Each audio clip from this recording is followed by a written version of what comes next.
How we doing? It's a Sunday night. It's a Sunday night. And all you got dreams. Everybody has dreams in this life. We've all got dreams. I think I know what they mean. It's a Sunday night. Brokia, how you doing? Thanks for joining us. If you're new to the stream, this is a draw stream, but tonight, why is tonight different from all other nights? Why is tonight different from all other nights? Well, let me tell you. Tonight's a special night. We're dream streaming. You're just gonna tell me. You call me up. Go and do it to the dream draws. Yeah, the dream draws. What they're basically gonna be is that you're gonna tell me your dream, your last dream that you had, or just the one that sticks out in your mind, and I'm gonna draw it, and I'm gonna interpret it. I'm going to interpret it, and we're going to figure out what your subconscious really thinks of all that booze I know you're drinking. Draw me Moneyworm, please. We already drew you Moneyworms. This is a special dream stream where I'm taking requests. I am taking requests, but specifically requests about your dreams. So you see that number up there? Call it up. Call it up. We can have a conversation. You can tell me about your most recent dream. I'll draw it up and we'll psychoanalyze it like they did in the 70s. Because we do the same. We do it the same way. We've been doing it for the same way since, I don't know, since it was popular in like the 60s and 70s.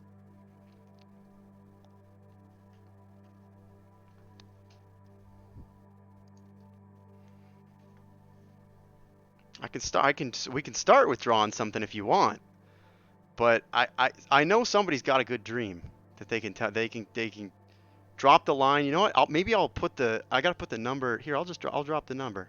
All my dreams are dead. No, they're not. You got big dreams. You've got dreams that you had recently too that I can tell you what they mean.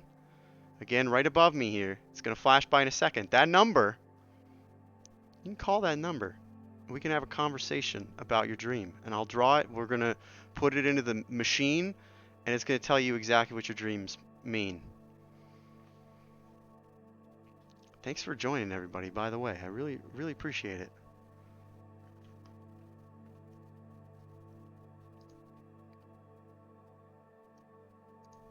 Here's the number. I'll drop it again.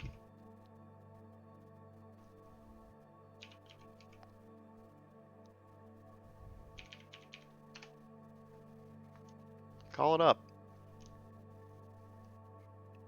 What's the worst that could happen? What's up? What's up, Christian Peralta? How you doing? I had a dream I was rich as fuck. Mad private jets. What's up, MJM? I see you. Nobody's got a dream. Nobody wants to use their voice and tell me what their dream means. I can always draw these things. I could always start. You know what? I'll start it. Mad private jets. Just getting drunk as fuck off champagne. I could draw it, or we could have a dialogue about it. I'm trying to think of your craziest dream. You better get it going. I know you got crazy ones. I know that you have crazy dreams. You've got vivid dreams. I dream in the color darkness, my guy. Yeah. We all do. But, you know, sometimes you got to take a little bit of the light with the darkness. Because when you know the darkness, you know how bright the light really is, right? And that's how things go.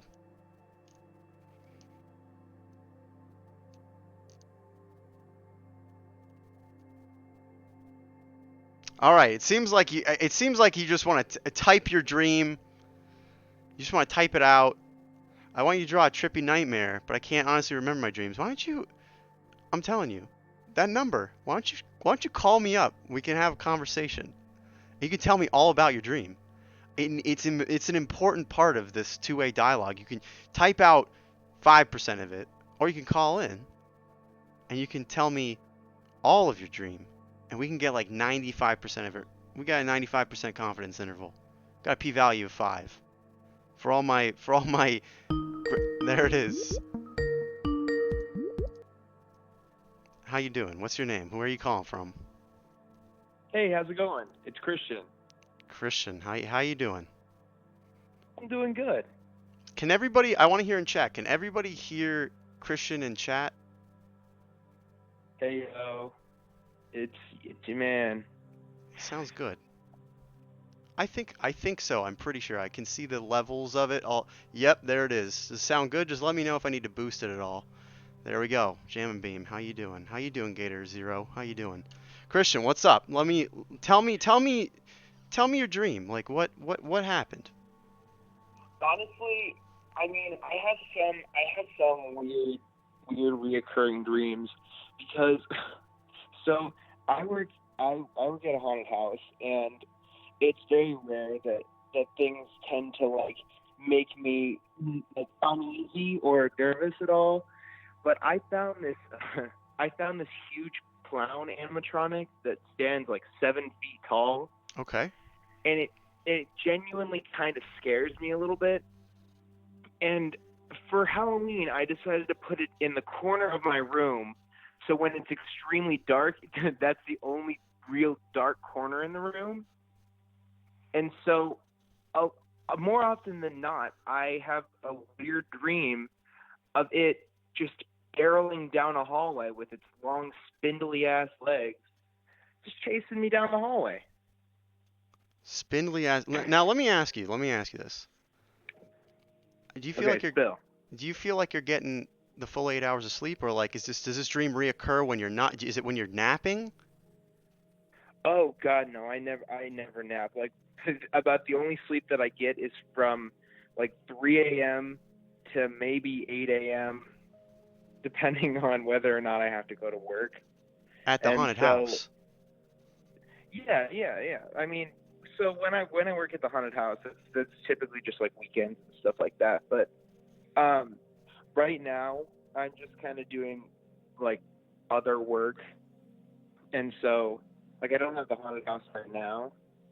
When I have to get up for my regular big boy job, sometimes I scare myself thinking about it. That's a very that's a, now I want you to look at this. Are you watching the stream? Yeah. What do you think? Does this is this about kind of what your clown looks like? That's in the Oh corner? wait, hold on. Let me check on that real quick. Um, yeah, kinda. Kinda?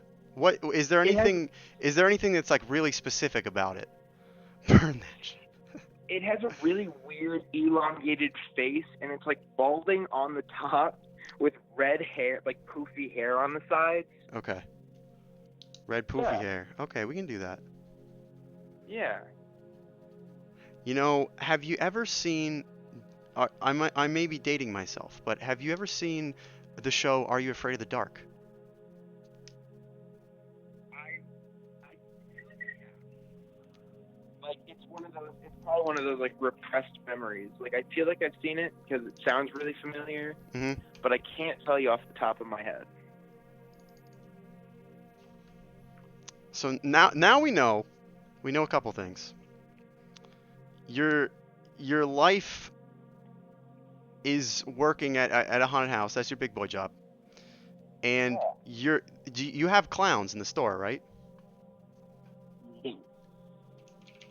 So what I would say, and this is kind of the first part about this dream interpretation, is that you're you're not giving yourself enough time to wind down after work, and it's following you home.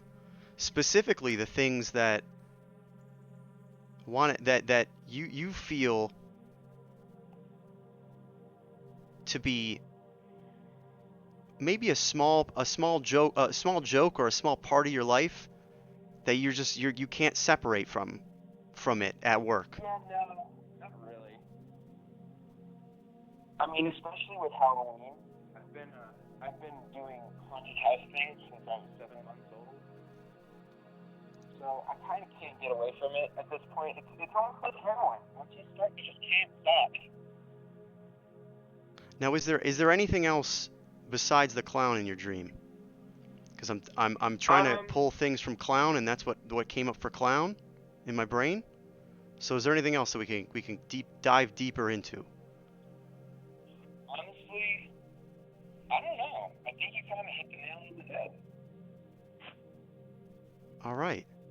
I feel like he's there. He's in the corner. He's just chilling there. Yeah. And I don't really know what you look like, but I'm getting some energies, and I'm gonna draw you kind of just relaxing at home after work. Yeah, I can get with that. And here's how I draw people that I can't like. It's a in our dreams, you know, we sometimes there are faceless people, and that can happen when I'm trying to extract from this dream you that I've never met. I've just heard your voice, so I'm gonna kind of use this as a template. But I think we got like a creepy clown in the corner, and we got you kind of relaxing after you come home from your big boy job. And I'm gonna call that one done. I think that we didn't really get anywhere because I think that you said that you feel like you can detach. So I don't think that was a good dream interpretation. But you win some, you lose some, right? Yeah, absolutely. Cool. I really appreciate you calling. And this one, I think that I'm gonna sign this one up, and then you can DM me your address. I'll send it on out to you, and I'll send you this clown so you can look at it more, and then the clown will come to you more in dreams, if it's okay. I really hope so. I think he'll be there. Yeah, I can appreciate that for sure. All right, thanks for calling. I really appreciate it, Christian. Thanks again. Absolutely. You have a wonderful day. You too. That was a good one. Let's look at this a little bit more. Now, beside the fact that this is a creepy as hell clown, I have recurring dreams with clowns as well. So this is something that is it's not atypical to dream about clowns. Now, what's atypical is the spindly legs, the long drawn out kind of body, and the fact that it's just kind of creeping in the corner. I think that that's a little bit troublesome, and that's why we you know it was not talked about in a positive light. Now, if it was like this clown is blowing up balloons, it's doing all this stuff, that usually would not be anxiety or things about, you know, you're not disconnecting from your job. That's the connection that I made because it was an angry look, or it was a creepy looking clown. Now, if it's just blowing up balloons, can mean something completely different. But thank you, Christian, for calling in. That was fun. That was a fun one. I'm gonna leave that one up there. And what I've been kind of doing as well is trying to check in the Dream Dictionary, that is Google, and to see what they have to say about clowns. So maybe there's a separate interpretation.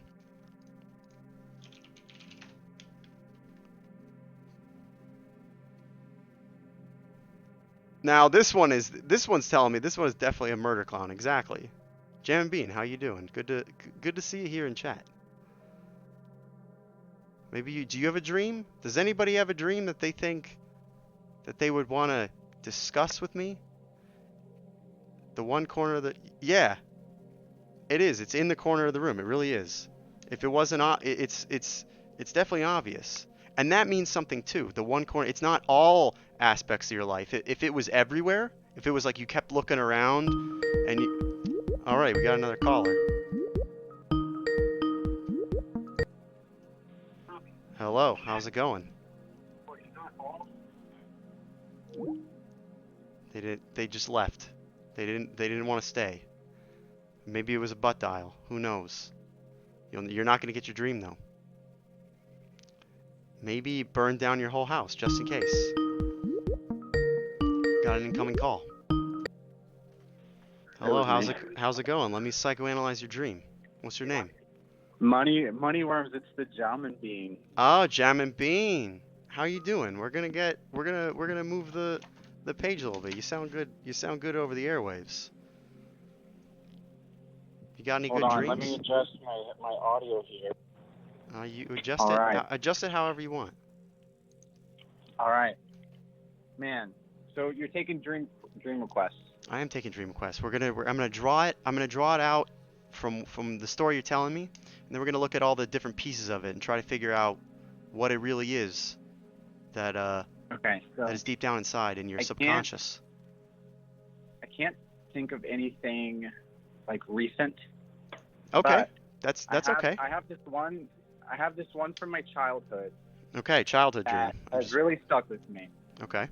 And let's see, it felt real in a way. It was almost as if I was lucid dreaming, like in my body, because I felt it was as if I got up and went to the restroom Okay. in the middle of the night. Okay.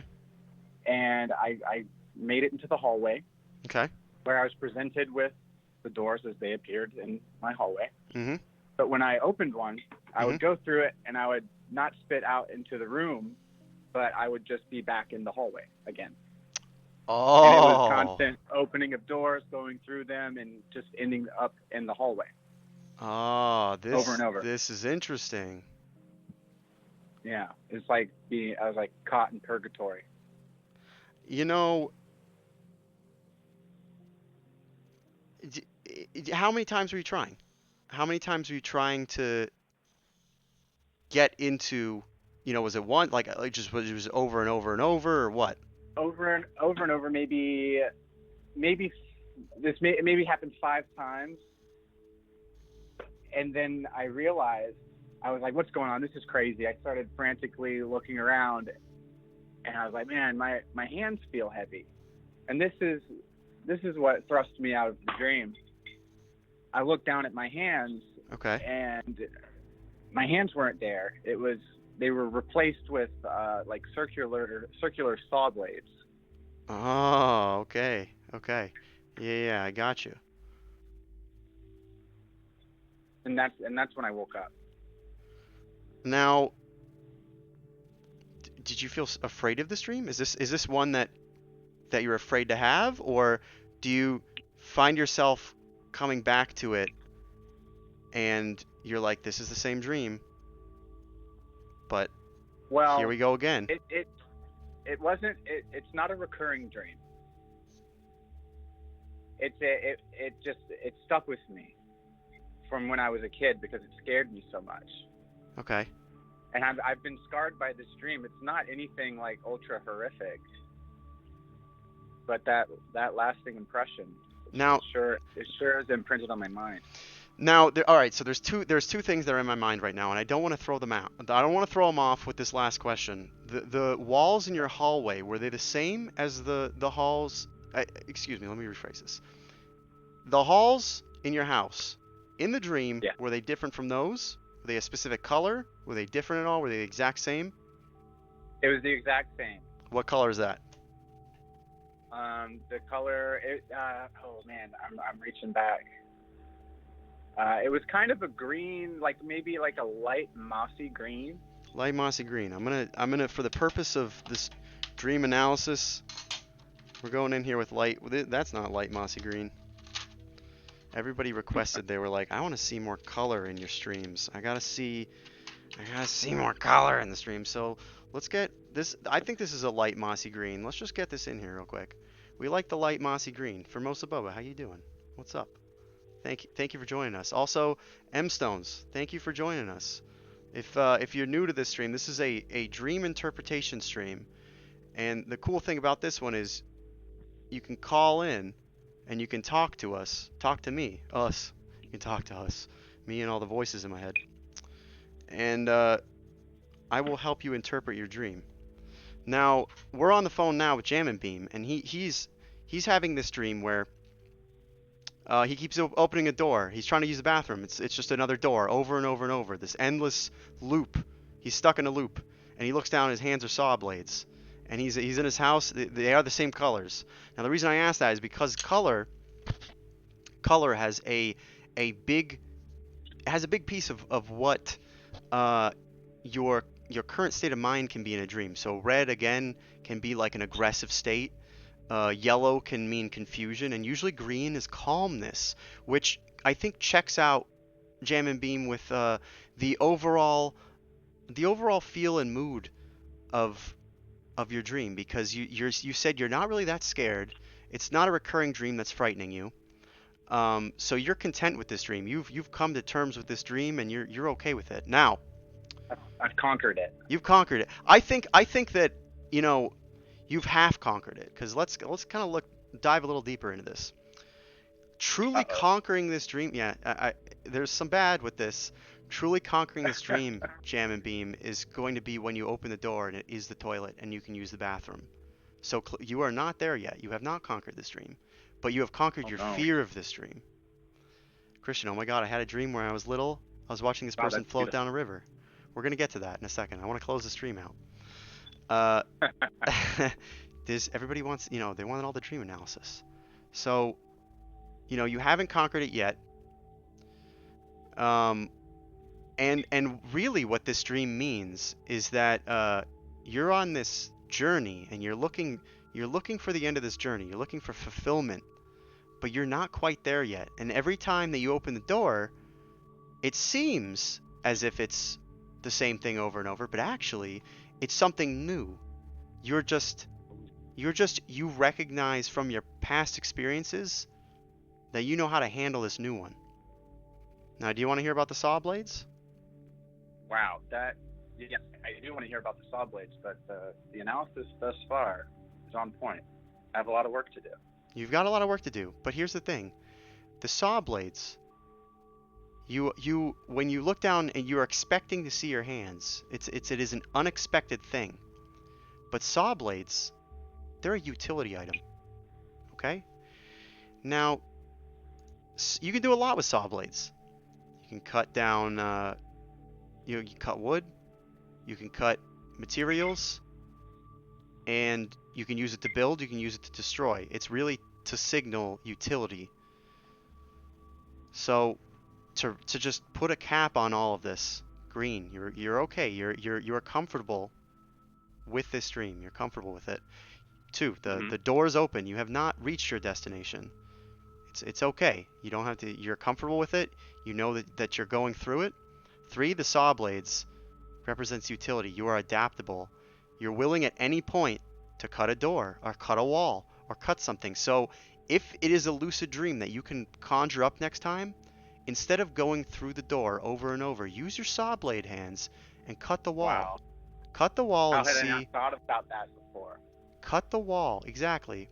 Cut the wall and you see if the wall opens up and it's the bathroom. I got another caller. Thank you so much, Jam and Beam, though. You Ooh, have a great rest of your night. awesome. I really Thank you, appreciate it. Moneyworms. You're the man. Absolutely, you're the man. Hello, caller. How you doing? What's your name? Where you from? Hi there. I was calling in to get on Kevin Kling's Twitch live stream. Of course. This is Moneyworms. How you doing? This is you? This is me. This is me. This is it. I'm gonna psychoanalyze your dream. How are you doing? Do you know who I am? Of course I know who you are. I know who everybody is. It's Jake. I know it's Jake. You little bitch. I That's am. amazing. I love it. Well, So I don't understand how this works, but I have a I'll dream explain for it to you. I can explain it to you. I will explain it to you how it works. All right. Thanks again for calling, by the way. I really appreciate the love and support. I saw the follow earlier. So what's gonna happen is Okay. you're gonna dive deep into your brain, and you're gonna oh my God, Jake, you're gonna pick out a memory that you had or a dream that you had that is either reoccurring, one that stuck with you, one that has Okay. it just sticks out above the rest. I'm going to draw it for you, and I'm going to analyze it.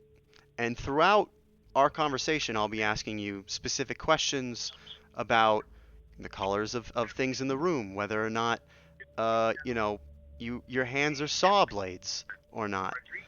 And you Got it. and we're gonna do it together.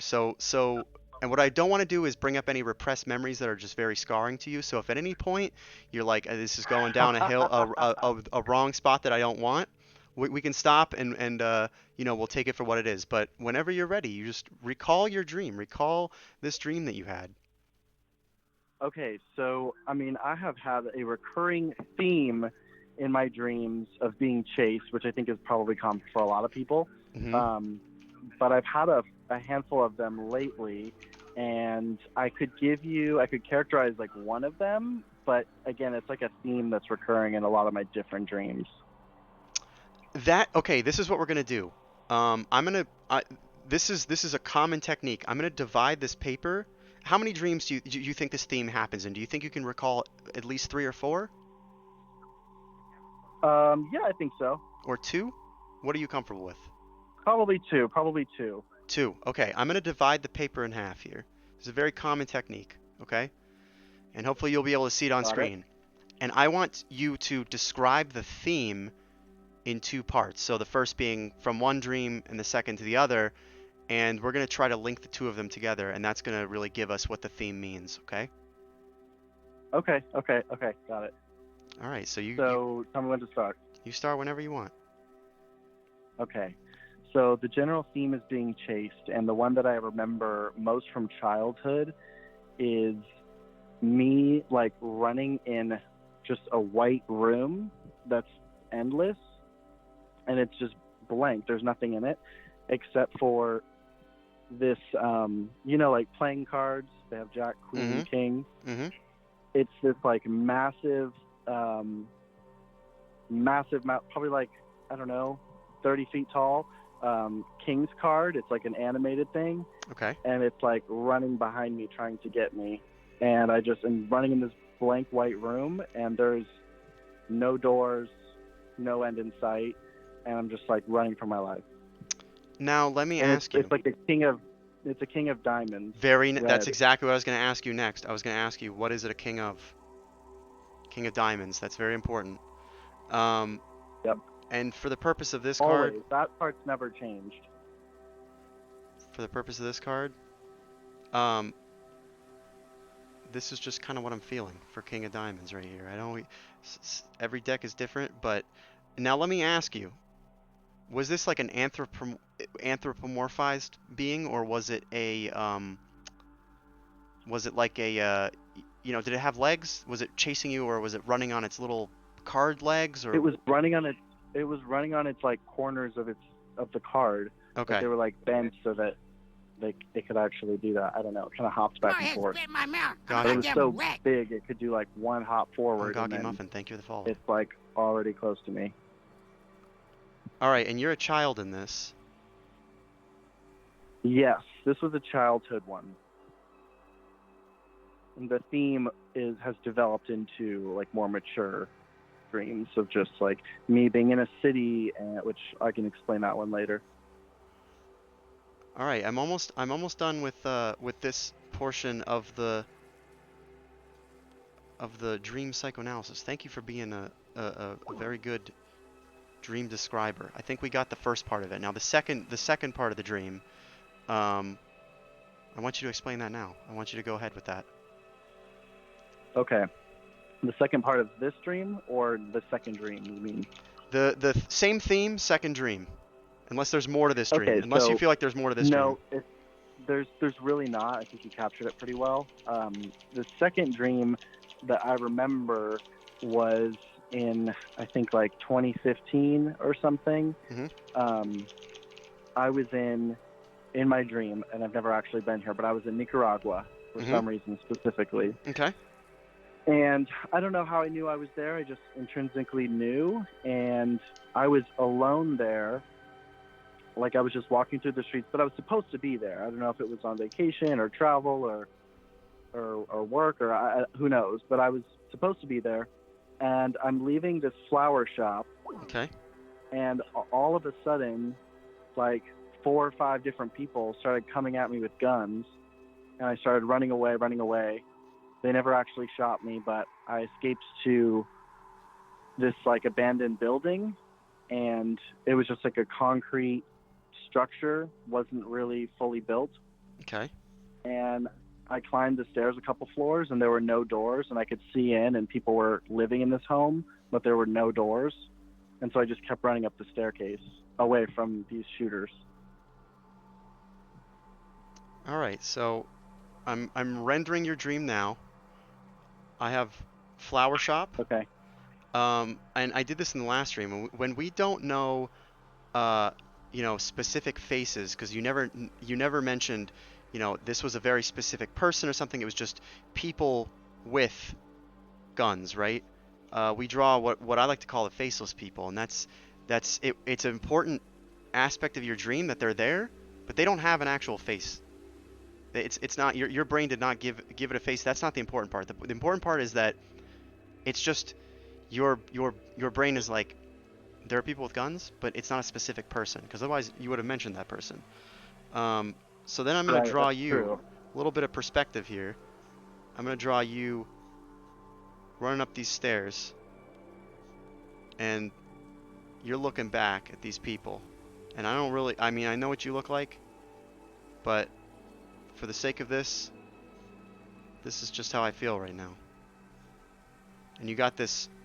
I don't know if you can see the stream. Do you think they probably don't look like me because they're Nicaraguans and I'm me? Mm-hmm. That makes sense. And also, if you can't remember it, it's just not important. The important part was that people were chasing you with guns. So let's extract some things here. There's a couple common themes that I see. Okay. You're running away from something. Okay? Yep. And the second is that there's a level of ambiguity of where you're running to. In the first dream, you're running in an all-white, endless corridor, from what I could gather. There's no end to it. Yeah.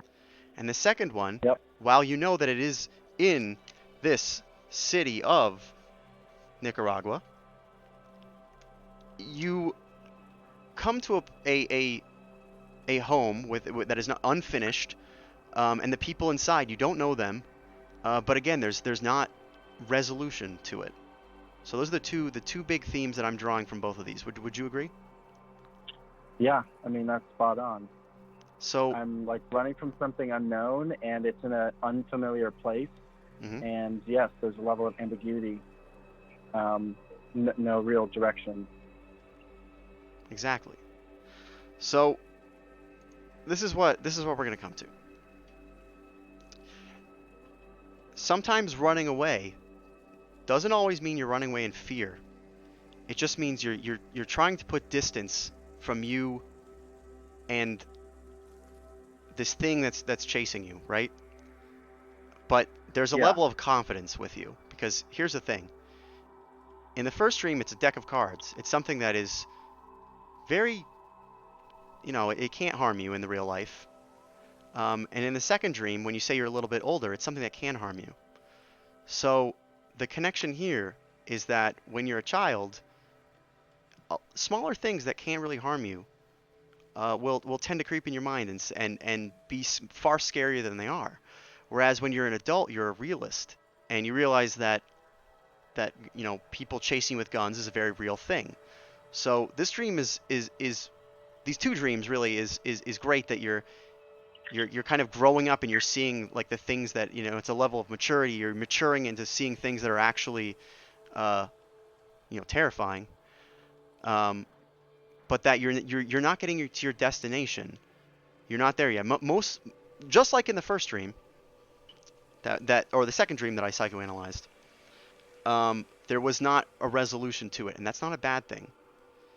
You're not running away in fear. Yeah. You're running away because you're starting to understand the things that matter and the things that can harm you. And this is not just physical, it's emotional, it's everything. You're starting to realize those things, and it's a level of maturity. And you're saying, not that you're trying to escape them because you're fearful for your life, but you're running away because you just don't see the point in that anymore. You're starting to you have a clear mind of what matters. Okay? Yeah. Yeah. I hear that. But at the end of the day, the level of ambiguity and the fact that you're still running, there's more to your journey, and you need to put more distance in some of these things that are causing you anxiety as you're running away from them. So you know, Yeah, I think it's very related to anxiety, and I really haven't had them in a very long time, probably like a year. Um, so I think that kind of recognizing it and addressing it for what it is will help that kind of never come back. yeah. And I'm gonna close it out on this one. Let's look at this dream in this serene underwater picture here, with the little worm up there. Um, yeah, what I would recommend for this, and I'm gonna sign it up, and I will send it on out to you if you send me a DM, and you can look at this dream. If you find yourself in this situation again, and you can, I know you're a lucid dreamer. Um, Start to just remember the things that you're running from, and Yep. start to piece more and more together of where you're running to, because that's the last piece of this. Is that as you're a kid, there's white walls everywhere. There's white. It's just and there's a card, something that can't hurt you. It's very very childish. Uh, but as you mature and you're older, you know that you're in Nicaragua. There's a family inside the house. You're recalling more and more. More and more is filled in. It's because there's more clarity. And when you have your final dream about this theme, to really understand, you know, the full picture, and you will have clarity, and all of it will be there for you and in front of you, and you'll be able to recall all of it. And that's when you really know that you can put this dream to rest. That's wonderful. Thank you so much for the advice, for the drawing. Of course, I Jake. think it really helped. Yeah, thank you for calling. Thanks for being a fan. I really appreciate it. Yeah. Hopefully you enjoyed this one. I enjoyed this one myself. Thank you so much for calling. Thanks, Kevin. Bye. Bye. That was a good one. That was a good dream. It was there was no clowns, there was no hands as saws. We got another call. We're gonna take this one. Hello, how you doing? There's no hands and saws. We got another call. Hello? Hello? Hello? Hello, how you doing? I'm doing great. Very cool. Good to talk to you. What's your name? Angelo. Angelo. Thank you for joining us on the stream today. Very cool. Good to. Can you do me a big yeah. favor? Can you lower my stream a little bit? I'm getting a little bit of feedback from it. Yeah, I lowered it. Perfect. It sounds good. It sounds very good. Okay. I'm ready when you are. Do you know the Okay. purpose? Yeah. No, this is just like, I don't know. This is one of the dreams I just had recently. Like after I made a dream journal, and this is like Good. This is like my this is my like last entry. Uh-huh. And this is like the longest dream I've ever experienced so far. Wow. It was like I remember a lot of details, but like also it was also like I don't know, like to just go. Yeah. I think that you've given me a lot so far. I think the thing that I do like is that you said it's just a long dream, and it's just like the longest one that you could think of, and it feels like an eternity. That's a lot to already go off of. But I'm gonna start drawing as soon as you start telling me the dream. I want to hear this thing. Okay, so I was captured by German Nazis, Okay. and then I was taken for like a prisoner of war. Mhm. And then like I was like there for like at least 2 weeks. It felt like very long. Okay. Like a very long. And then like I somehow able to like great escape it, like escape the cactus like in the Great Escape. Mhm. And then like the chase was on. There was searchlights, there was guard dogs. Okay. And then like the area that I was located in was like near like a small world town. It was like tall black trees and the ground made out of spaghetti. Ah. So I was like chased by a single soldier. And then while I was being chased by this soldier, I was like spotted by one of my allies, and he was driving a van. Okay. And he wasn't even my friend. He was like the YouTuber Nitro Ran, like the video game the video game reviewer. And it was just weird because like I never met this person before. But like he opened the van, like get in, and like so like but soldier managed to cling onto the side of the door, but we kicked him off. Okay. And well, the Nitro Rat, the guy that tried to save me, he fell off. So I was like the only one left in the car, and like I had just to go forward in order to move for safety. And then like, so I basically took the place of my friend. And then like, but I spotted him on the sidewalk, so we just picked him up. And it's just like usual, like the door slides open and like we grab hands like an action movie, and we pull each other in.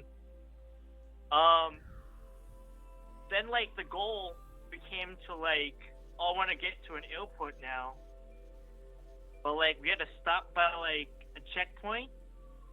But then I stupidly decided it was like wait, hold on, this is spaghetti. Like I love spaghetti. It's my favorite food.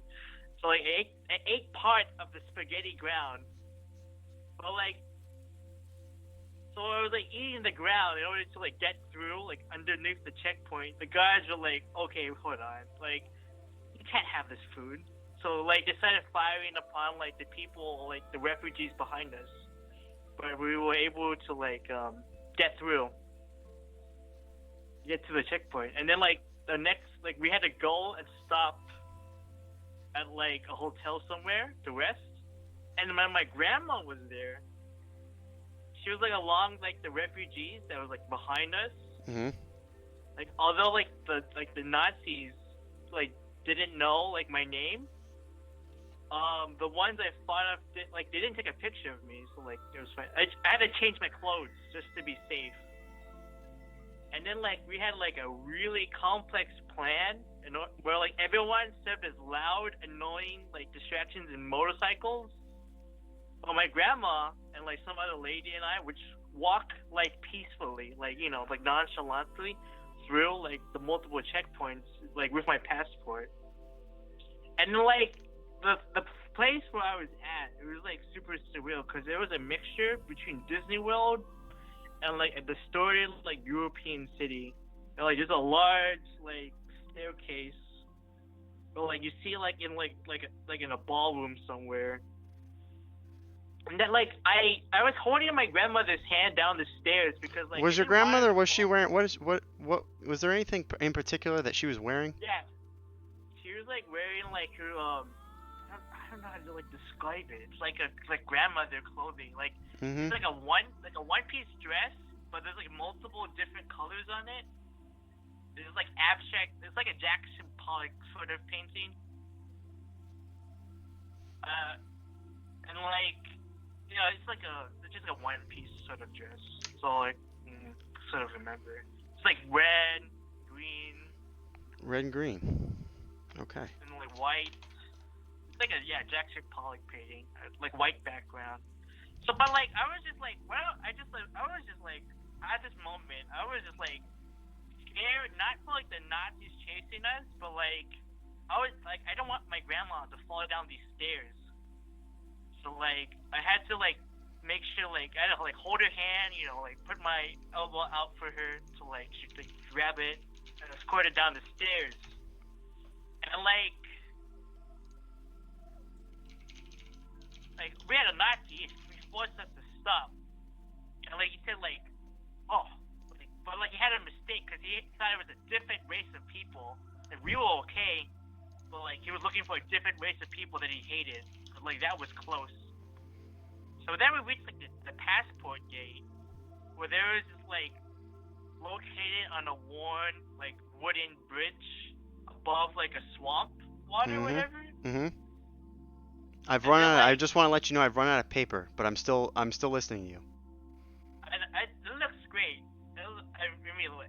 We're gonna go through it. Yeah, we're gonna go through it. Spaghetti ground. Yeah. Like meatballs. Yeah. I don't know. Okay, it's like really okay, but like okay, so we were just about to enter, like get through the building, and my grandma just died in my arms. She collapsed in my arms. I like tried to wake her up, and then I started to actually cry. Like I cried. I didn't care who was listening. I just cried, and then like the creator of like of like a video game, like Katamari Damacy, like the one where you Mm-hmm. roll stuff I'm around. familiar. He came out of nowhere, like, and he's like, "I'm sorry for your loss." And I was just like my grandma seemed really important to this dude. And then he told me he would give me like the new Katamari Damacy game for the 3DS. But like I haven't even played that. And I was like, okay, I don't even play the 3DS anymore. That's weird. I'm And then gonna like I'm gonna say we if there how much is left of this dream because we have a lot to it's go off of. literally it's just like two more stuff I can remember. All right, So two more after things. like I Let's go got through it. like the game, I was able to like bribe the security guy with sodas that like the creator of the video game Katamari Damacy bought, and then like I got to the end and I saw my brother like there, just like it's just like end of a long tunnel. It was great, and I was just like, oh okay, and I was about to hug him. Like after all this terrible shit I went through, like I woke up. That's a lot. That is by far I can tell that you dream journal because you were very descriptive about the things that you said. You hit on all the things that you wanted to hit on. You remembered the things that your brain wanted to remember. I'm sorry if I gave too much information. No, this is very good. I really like this. And you know, I'm not a dream interpretation expert, but I'm gonna try my best. The first thing that sticks out in my mind is the spaghetti on the ground. I'm gonna interpret that as entanglement. It's something that you're trying. There's something in your life that you're trying to unravel, and it's not a bad thing. It's not a terrible thing. You're not trapped by it because here's the thing: you got away from this prison. All right, but Yeah. it's something that you know there is a part of your life that you're unraveling for better or worse, and that's what's important is that you're the imprisonment, right? It didn't, you know, it your brain exactly trash bat entanglement like Jada Pickett exactly. So what I'm trying to say is you got out of the jail, okay, and that's a very important part of Yeah. this because if you stayed in the jail, then I would say you feel trapped, but you were actually able to escape. Now, Okay. regardless of the entanglement issue, it doesn't matter whether it was Nazis or anything else. The jail part is what's important. Your brain just said it was Nazis because that's something that we know that that they imprisoned. Exactly. So the fact that you were able to get out of this jail means that you were able to free yourself. You were feeling more free. Now the last thing I'm going to touch on is your grandmother, and a lot of times grandmothers in our dreams they are a a sense of warmth and Yes. security. 100%. Now, if you were to say to me that you got out of prison and you went to this forest and there wasn't anyone that you found, you would love to be in a spaghetti entanglement, of course. I would say that you know you're still trying to find some sort of resolution to this. But here's the thing: you have your grandmother there. She is a source of comfort. She saw you get out of the jail. She sees that you are entangling something in your own life for better or for worse in the spaghetti. But the fact that she does pass on, you have to realize that you know your dream and your subconscious self. You have to leave that behind, and there is not as much security and not as much warmth moving forward that you can rely on from this figure in your Yeah. dream. But here's Yeah. the thing. Go ahead. Grandmother's currently alive, but like she's getting really old. So I Mm-hmm. guess I have to sort of accept the fact that the mental mori sort of is Mm-hmm. Absolutely, and remember it a lot. I'm very happy to hear that, and that she is a positive force in your life. And this could be, you know, just a future self of you coming to terms with these things, because You know, life, as in passing on, is inevitable. But your subconscious is trying to tell you that yes, you have to prepare for this. And the past of you, you got out of prison. You were got out of this entanglement. The YouTube person was just a red herring. That's just somebody that's like, you know, it could have been anyone Sorry that's for some- holding a, Yeah. yeah, it could have been anybody, you know, that's holding onto this bus. Um, but that's what your brain said at the same time. Most deaf, exactly. Good guy, good guy, grandma, exactly. Chats with you as well too. Is that you know you're a conqueror of sorts, and you're an unraveler of sorts, and you have this warmth in your life. But someday you might not. And to understand to look back on your imprisonment and look back on your spaghetti ground and say I got through this and I can get through this next thing too. And I hope Oh. that was good for you. Yeah, no, I gotta I shouldn't see my brother as like just another source of warmth, Mhm. but like as a companion on this journey also, because like you're also a companion on this dream. My grandma was a companion on that dream. The YouTube person was companion on my dream. Like like yeah, I don't know. It's like I don't want them to die, and like death is really hard feeling. But like it's also like acceptance also, I guess. But like yes, like I've been in a lot of dark places. But like just hearing something else, like hearing like just not me saying it. This is great. Absolutely. And let me say, I'm not a professional dream interpreter. I like to draw things and we can extract things from the dream. And really, it's all about what we think about it. You know, that's what a lot of these things are. You can look through the book and it'll tell you a bunch of things. And I'm cross-referencing online as well. But it's all about, you know, drawing this image and looking at it and then taking a step back and saying, like, where am I at in life? And does this make sense for me? And trying to put a positive spin on it. So thank you again. Uh, Yeah. Angelo, thank you so much for calling. I really appreciate it. I hope you Thank you. drop Thank a you very follow. much. And that was a good dream. Keep journaling. I'm going to start journaling too. That was amazing. You have a good rest of your day and night wherever you're at. Appreciate it, Angelo. Yeah. Happy Labor Day to you. Yeah, absolutely. Happy Labor Day to you as well. Thank you for calling.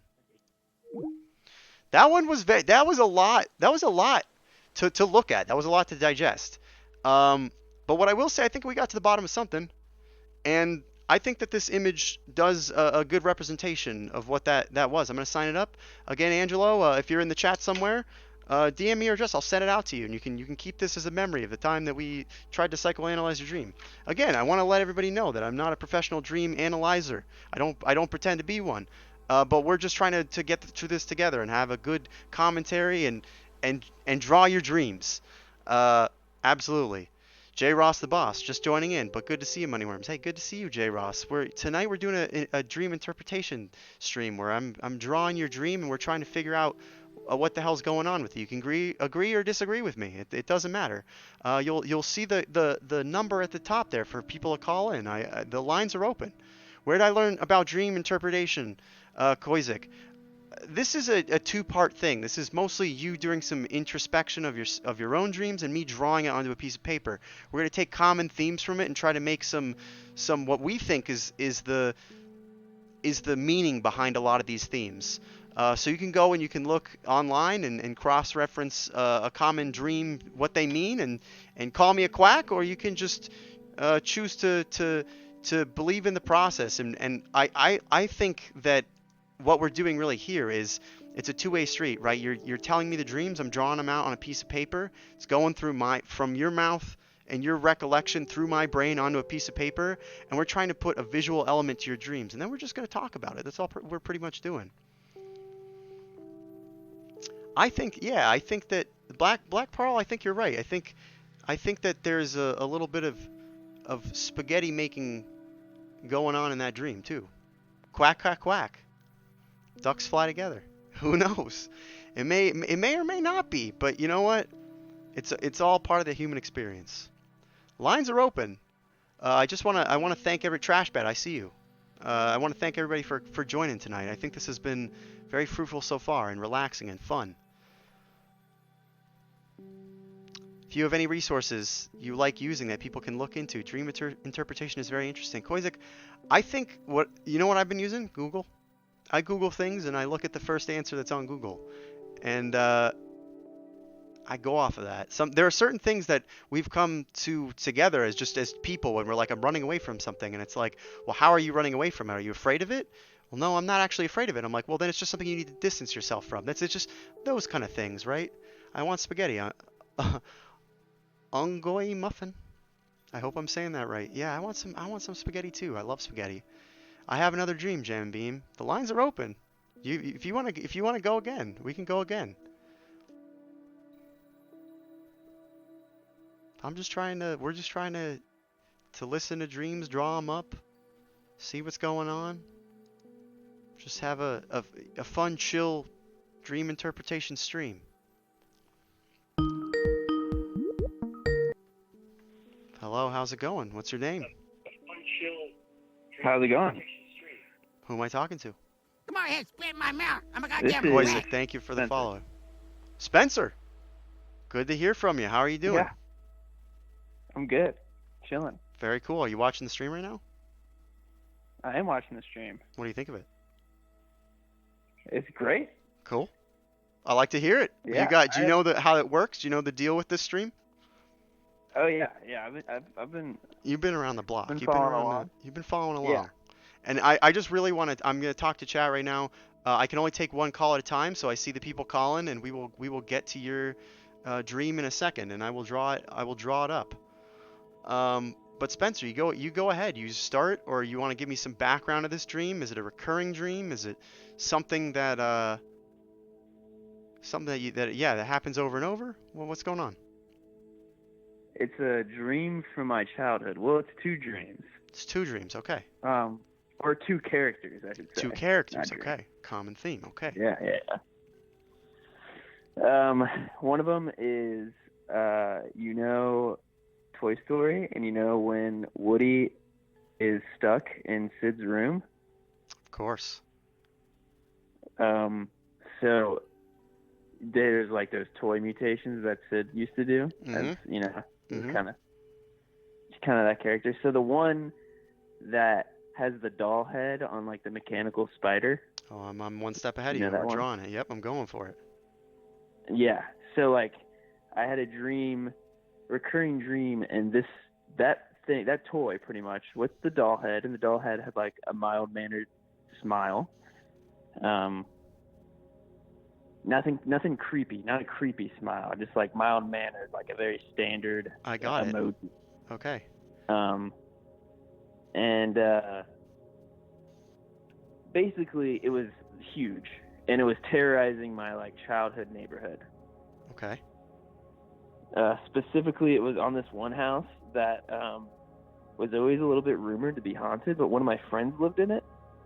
Okay. And it was a really like old style brick house, but the brick wasn't like a traditional red brick. It was like a brown, tannish brick, light brown brick. Okay.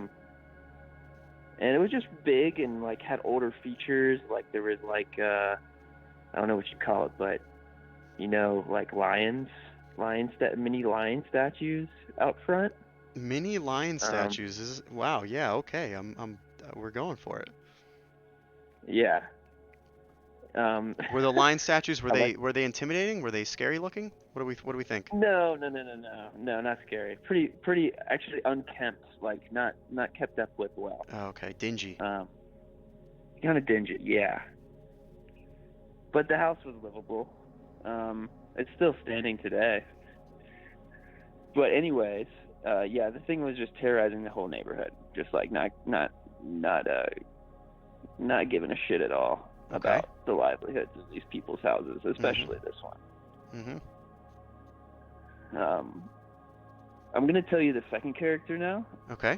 You could probably throw him into this scenario. So, the Leprechaun movies, like the horror movies. Of course, I know the Leprechaun movies. Yes. Yeah. So like the Leprechaun, and the Leprechaun would be a reoccurring character in my dreams as a child. Okay. It would be like I was hanging out with my friends, and this is like when I was like 4 years old, but I'd be like hanging out with friends, and like one of my friends would take his face off, and it would be the leprechaun. Oh, so the old like Scooby-Doo mask off, but it's a different person. It's actually the leprechaun. Yeah, so the monster is the reality here. Okay. I'm gonna try to fit this in there somewhere. I'm just gonna like, I'm actually gonna kind of divide this drawing real quick, and I'm gonna section it off a little bit, and I'm just gonna I'm gonna draw you, to the best of my abilities, and I feel like that's pretty good. And then I'm gonna draw what you thought was your friend, and your friend is holding his face, but it's actually just a mask, and it's the leprechaun. I like it. It's the like the evil leprechaun face, and he's got his little leprechaun hat. Was he all in green, or was it like your friend's clothing? The face was in green. Gotcha. The clothing, yeah, the clothing was just kind of like a standard kid, you know, Standard kid back in the clothing. day. Yeah. Yeah, we all had like and one back then. Everybody was all right. And one. Everybody had and one. That's The Shaq shoes. the Shaq shoes. Everybody knows. Hunter, thank you for joining. I appreciate you joining this.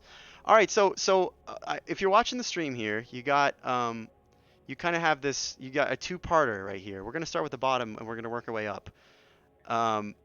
Now, what I will say is the common theme in this one is that there are two main, what I would call, they're not necessarily antagonists here because they're not, you didn't mention anything that they're doing anything to you, but they're two characters, one from your childhood. And did you watch Leprechaun when you were a child? Yeah, yeah. All right, so they're two and what I will say is both of these in their own way in a dream setting can be very scary, but we know that the toy from Toy Story wasn't. It was just a little unsettling. But you mentioned specifically that it had a smile that wasn't like demonic. It was a neutral smile. It was a good smile. I would say that this is, although it's a kind of associated with a negative thing, it's not. The character is not. It's not terrorizing. It's really the house. Your friend's house is the thing that was scary to you with these little unkempt lions, correct? Yeah, yeah. Now let me ask you one more thing, and then we're gonna dive right into it. The leprechaun, was this friend the same friend that lived in the house, or was it just a different friend every time? No. No, a different one. It was kind of a different friend every time. Okay. All right, it was a different friend every time. All right, we're gonna start with the bottom. I just wanted to make sure that it wasn't really just linked to your friend's house.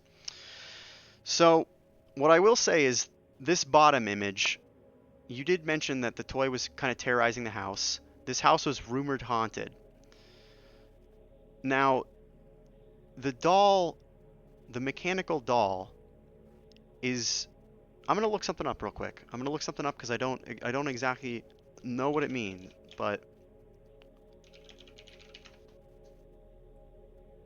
All right, now that's what I thought. It's not a bad thing. This toy is not a bad thing. What it is, it's related to fear of commitment and responsibility. When you're a kid, it's hard to commit to things. Responsibility is difficult for you. And the house represents, although it was your friend's house, it represents a place that you're familiar with, but rumored haunted. So this toy and this fear of commitment is really a fear of commitment of places that are familiar to you, but not your own. And I want you to think about that. It's not yours. You don't own it. It's familiar to you, but there's a fear of commitment towards that place. So let's take that back out and let's think about our own lives. We're all moving at some point, right? We're all looking for the next place to go. Maybe your lease is coming up, and it's something that it's known to you because you know what a living domicile is supposed to be. It has walls, it has a bedroom, it has a bathroom. But there's fear and commitment to anything that you're going to find with any of these houses. So, can I ask you, do you feel like you're moving soon, or is there any kind of changes that are going to be happening in your life that you're a little bit unsure of and you're a little afraid to commit to? I am moving soon. I knew it. I could feel it. Yeah. How Yeah. soon? Within Hopefully. the month? Oh, yeah, in the next 2 weeks. Ah. Yeah, 2.5 weeks. So, as in these 2.5 weeks, the first night that you sleep there, it might not feel like your own home. I mean, you might say, "I liked my old place better," but here's the thing: we are always fearful to commit to things that are unfamiliar to us. But just give it a little bit, and it'll feel just like home. Boom, done. That's the bottom part. Spot on. Yeah. Bob, good. Yeah, Exactly. that's good. Spot That's on. good. That was a good one. That wasn't bad. We did a little bit of circular reasoning, but that's what happens with these things. It's like sometimes you just got to think about it and have a back and forth. Now the top part. Yeah, I never thought of the house that way. Yeah. We should think of houses that way. I mean, I live in my house and I've been living here for a while. I live in an apartment and it feels like home, but the next place I go to, I'm going to say I miss that old place. By the way, I just want to thank everybody that's still in the stream and hanging out with us. Muffin, everybody, Bob, good. Everybody's having a good time. And Spencer, thank you for calling in. We got the top part. I'm looking at. We've been on the phone for about 10 minutes now. I want to wrap it up. This top part. Um, you have friends. You know, do you feel like any of your friends have ever really wronged you? Can you think of a Not specific really. friend? No. No. And that makes sense because you I said it's a remember- different friend every time. Oh, go ahead. I don't Yeah. want to cut you off. No, no. I just remember the first time, or one of the few instances that like really stuck out to me when I was a kid. It was this like kid that like I wasn't super familiar with, Mm-hmm. at least from the perspective of when I was 4. Mm-hmm. I'm ballparking age there, but that's what feels right. Sure. Yeah, and but the leprechaun was the main thing. It was like there was a stranger amidst me, and it was after me, and it was the leprechaun from the movies. Let me ask you. I'm going to go out on a limb here. Are you a St. Patrick's Day baby? I am a St. Patrick's Day baby. I knew it. I knew it. I felt it. I could just tell. You're a St. Patrick's Day baby.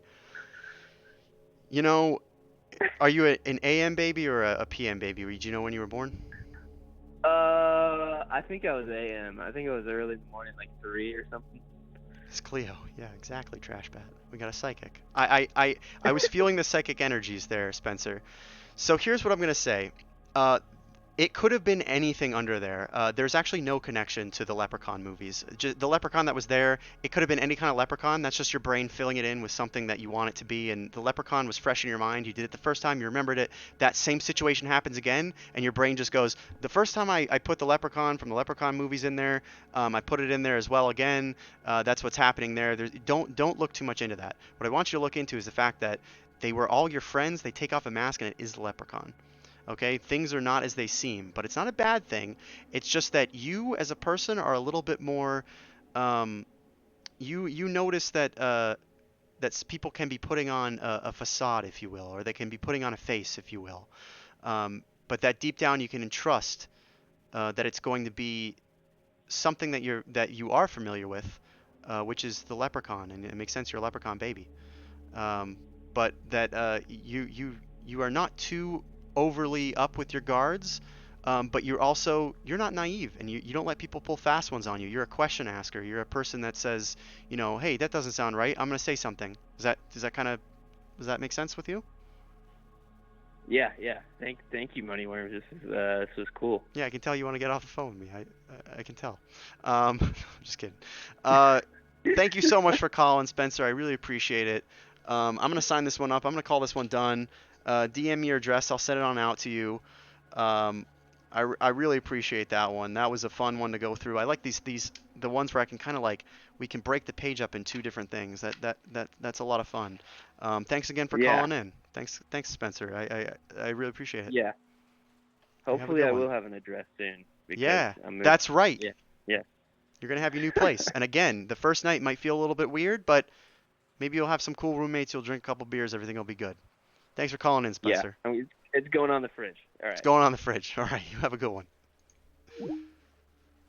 That was a good one. That one was a lot of fun. I felt a lot of energies around that one, and the St. Patrick's Day thing was a guess. A lot of people talk about characters, and I'm like, you know what? There's something behind that. I want to take this time to again really appreciate everybody here tonight. Ungagi Muffin, you've been here for a while. You've been hanging out. I like it. You've been chilling. You got some good interpersonal intelligence. Yeah, of course. That's what he had. You got some good quips.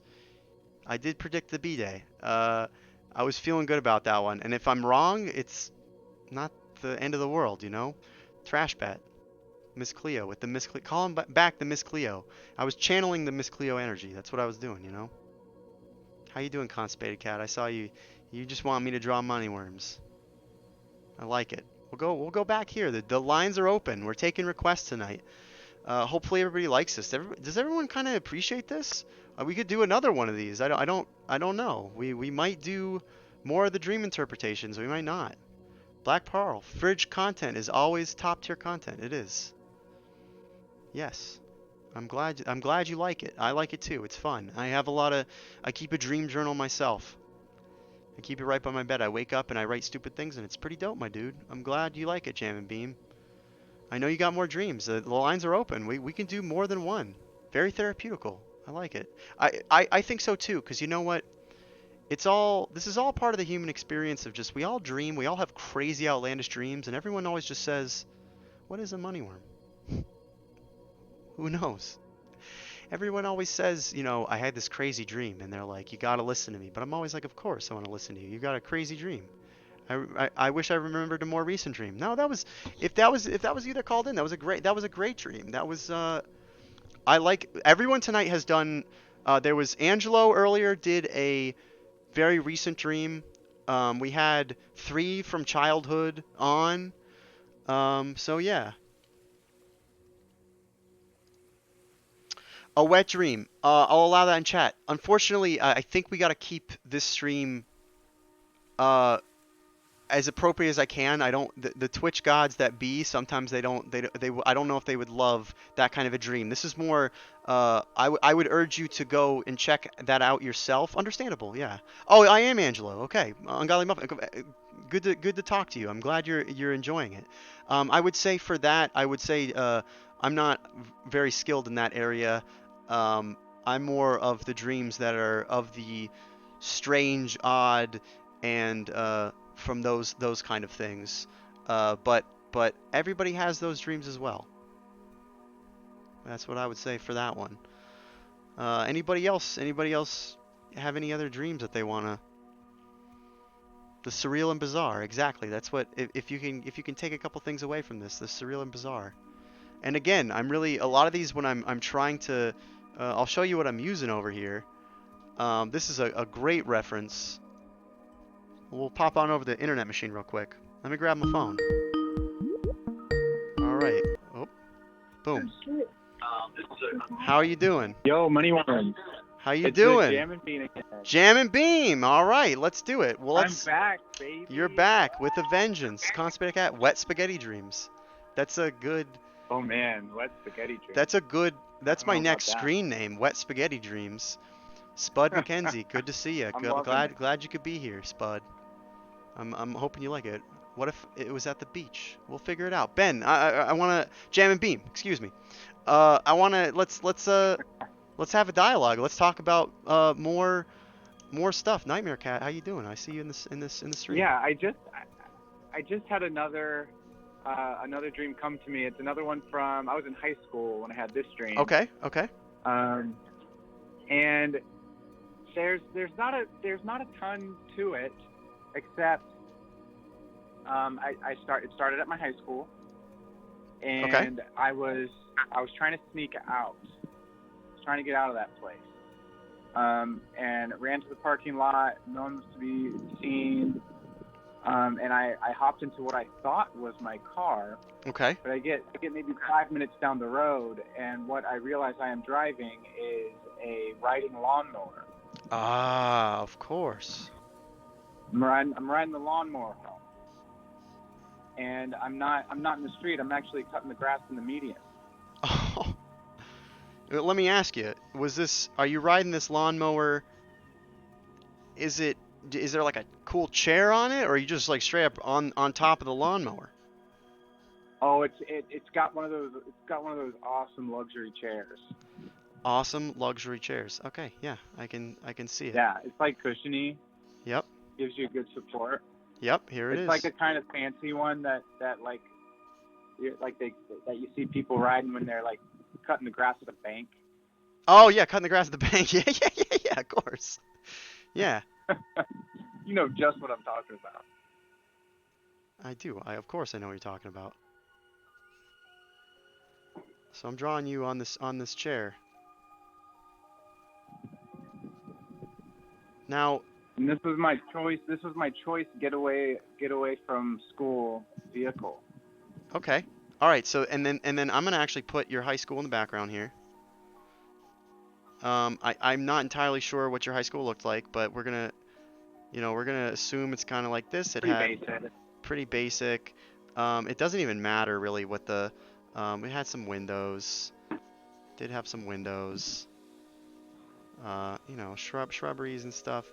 That's just, I mean, that's as much as it is a good part of this dream.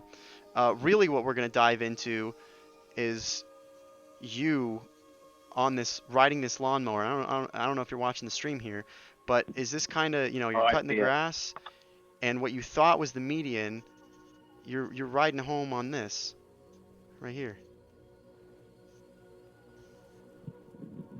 And it was upsetting because I wanted to get home as fast as possible and start playing like some Tony Hawk Pro Skater. Okay. But now I'm cutting the grass in the middle of the road. That's not what I wanted to do. No, that's that's not what you wanted to do at all. And let me ask, because we've had a couple dreams tonight where, do you feel like you were escaping school?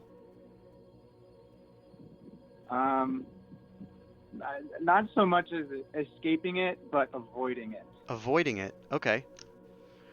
All right. So I'm just making a little bit of notes. Now, sometimes I have dreams where I'm like late to a test or something. Do you feel like in any of these dreams you can pinpoint what you're avoiding at school? Yeah, knowing me is probably like, oh, your 10-page like research paper was due, and I didn't even start it. I didn't even start the research.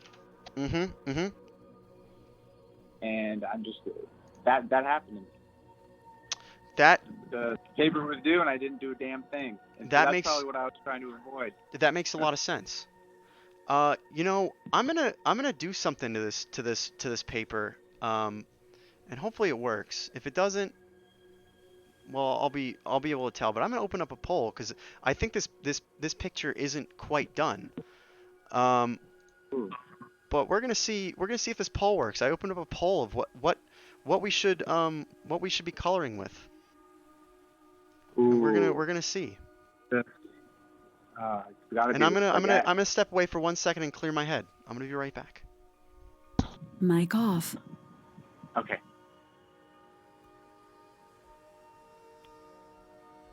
Mic off.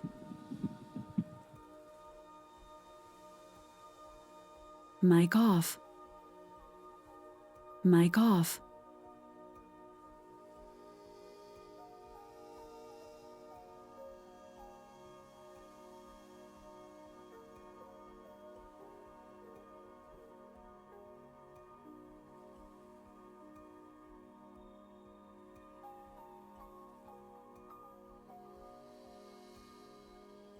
Mic on.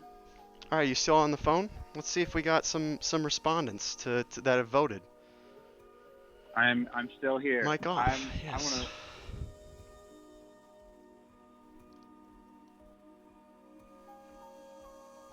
Who's mic off? Who's mic off? I think what you got to do. There we go. I see some votes coming in. So yeah, you don't Do you have to a keep. couple votes for spaghetti? I got a couple votes for a couple things right now. I want to tell everybody right now that the way that you vote, you don't have to use those little brackets. You're just gonna exclamation vote and then just the word.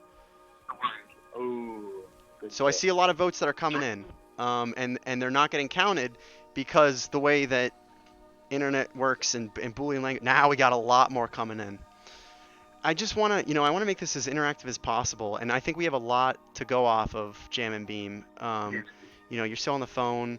We got a lot of stuff going on, and I just want to say to you that I really appreciate you calling in, and we're gonna get this. We're gonna use the chat really to color in this image for you because we're a hive mind together tonight, and then we're gonna psychoanalyze it. But I just need to know what we're coloring this thing in with. And I love how no one wants me to use traditional methods of coloring, and it's all crazy outlandish food items, and that's gonna be really fun to ship to you. And then you're gonna get it, and it's gonna be really nice, and you put it on the fridge. Man. Are you excited? I can't wait. Yeah, I know. I'm excited. It's like a delivered meal, but it's also art. Do you have any pets at home that could eat this? No, but I'm gonna try. I was gonna say you should get one. They're gonna eat this. All right, I think we can close this one out. We got 9 votes. Oh, they're still coming in. We're gonna close it here. I think that works. You can no longer vote, and I will just let you know. We'll pop over here to the internet machine. Actually, yeah, why not? I don't think there's anything on here that's gonna be internet machine. You can kind of see how it is. I will just tell you that spaghetti sauce won. So that's what we will be coloring this with. Yeah. Is spaghetti sauce. And again, I'm using Journey into Dreams to anything that I cannot myself think of in the dream. I will be I kick it over to this, and then I look it up like, oh yeah, what does a video game in a dream mean? Because that was one that I'm not well versed on. Let's go back to the stream view here. I got some spaghetti sauce right here. And this is what we're gonna use a little bit of a method that I like to called finger painting. I used to do it as a kid a lot too. And I think it makes sense to color the I don't know, like what would you say that the lawnmower probably makes most sense to be colored in with this, right? Oh, It smells really It's good. a red beauty. It smells very good, and I like this because we had a theme earlier of we had Angelo called in earlier, and he told me all about the spaghetti, and it's kind of full circle right now. I'm gonna go ahead and say that there's probably I think that there's also some trees that we can probably color in, and that would probably work, right? We'll do that. And you know what? I'm feeling saucy today. I'm feeling real saucy today. I think it kind of it makes a lot of sense to make these green, and I've got Gouldens today. I'll honor the mustard because it was a close tie. What brand of sauce? Nightmare Cat's always coming in here with the age-old questions. I'm sorry, Moneyworms. Spaghetti dream is done to your art. No, it all comes full circle. What about the brand of sauce? The brand of sauce. It is. Oh, you had a little bit of sauce explosion here. It is just the Kroger brand. I think that'll do. A little dab will do you. That's what they're talking about. You know when they say a little dab will do you? What they're talking about is Gouldens. And really, a little dab needs to be a big giant dab. This is going to be fun to send in the mail. I can't wait to send this one in the mail to you. And Oh, yeah. The post office is gonna love it. Yeah. And you know what? I think grass is green too, so we'll get that in there a little bit too. Oh, see Kling, I didn't even see you in there. You're voting and stuff too. I like it. Well, welcome to the stream. Yeah, I think I saw that Kling was a big supporter of spaghetti sauce. I think so too. I think you're right. I think as much as I like to think that they would have voted one way. Spaghetti sauce makes sense. I think this looks really pretty actually. The way that the light hits the Imagine the golden smell mustard. of the world if trees were made of mustard and grass was made of mustard, your lawnmowers was painted with sauce. Mm-hmm. Mm-hmm. What a great I'm imagining it right smelling now. world that would be. I'm imagining it right now, and it's beautiful. All right, now let's psychoanalyze this dream here. Let's get some of this stuff out of the way. Let's do a nice little pretty. You got the spaghetti sauce. You got the. I've eaten a lot of spicy brown mustard today. You got the Gouldens. We're sponsored. Let's analyze this dream. This is high grade art. Of course it is. Good. You know what it is, Muffin. I was hoping you would use the mustard too. You're in heaven now, of course. I'm trying to make everybody happy here. We're trying to have a good stream tonight. All right, so let's analyze this dream. The first thing that I'm realizing, when you dream about your school in a dream, okay? Sometimes it can signify your insecurities. Now, when you told me, that's okay. It's all right. We all have them. I tell you that, I have dreams where I'm late for school, or like I didn't study for an exam. So you told me that you were probably avoiding some sort of exam or something, right? Could you refresh my memory? My big paper was due, the end of the year paper. Yep. I didn't do any of it. That makes sense. So it is an inadequacy and anxiety about yourself, about your own performance and abilities. Now, a lot of people will say, well, that could actually be a strength because you're just hypercritical of what you know that you need to put out every time because you do well. I'm going to guess that are you a big movie buff? I'm just guessing. Oh, absolutely. Yeah, and you're a big storyteller. You like to tell stories, and you like to maybe you do some reviews on movies. You do some stuff like that. Oh my gosh, you're like a wizard. I am a wizard. We're all wizards. Some of us are just exactly. Guess his birthday. Yeah, I'm not getting any vibes from your birthday on this one. When's my birthday? Nah, I'm not getting any birthday vibes from this one. And Yeah. the only reason I'm not is because it wasn't translating from the dream. But we got, I'm looking at this image of pasta and mustard on this page, and here's the thing, you're only hypercritical of yourself because you know that you have to put your best work out there all the time, and you on the llama, you don't want to force it. Exactly, Black Pearl. Exactly. I keep saying, I think it's Black Pearl every time, but it's like Black Pearl, Palmal. So really, what this is signifying is that you're very hard on yourself, and the anxiety of overperformance in school, and you try hard because you're interested in the materials, and you also don't want to put anything out there haphazardly. Now, that brings me to you on a lawnmower. Lawnmowers, you would expect that you're driving, but you're driving a lawnmower. You're driving something that cuts something. And if I can reference your previous dream, right? Oh man, yeah. The saw it's blades. Kind of like a circular saw. It's kind of like a circular saw. And what happened in your last dream? Wow, I had to use the saws. You got to use this lawnmower. Yep. To try and bust through the walls. You need to use this lawnmower to cut through. Back to the saws again, of course. You need to use this lawnmower to cut through the areas that are a little bit more overgrown and see if you can get back on that road. Because I'll also say this. I also want to say this. Let's get away from this view for a little bit. This is an intimate moment.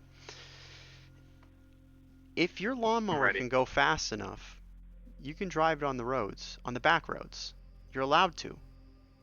I went to school in rural Florida, and there's some in between, and people were driving their lawnmowers, not on the highway, but like on the offshoot roads, because like how do you get your big lawnmowers so you can drive it on the road?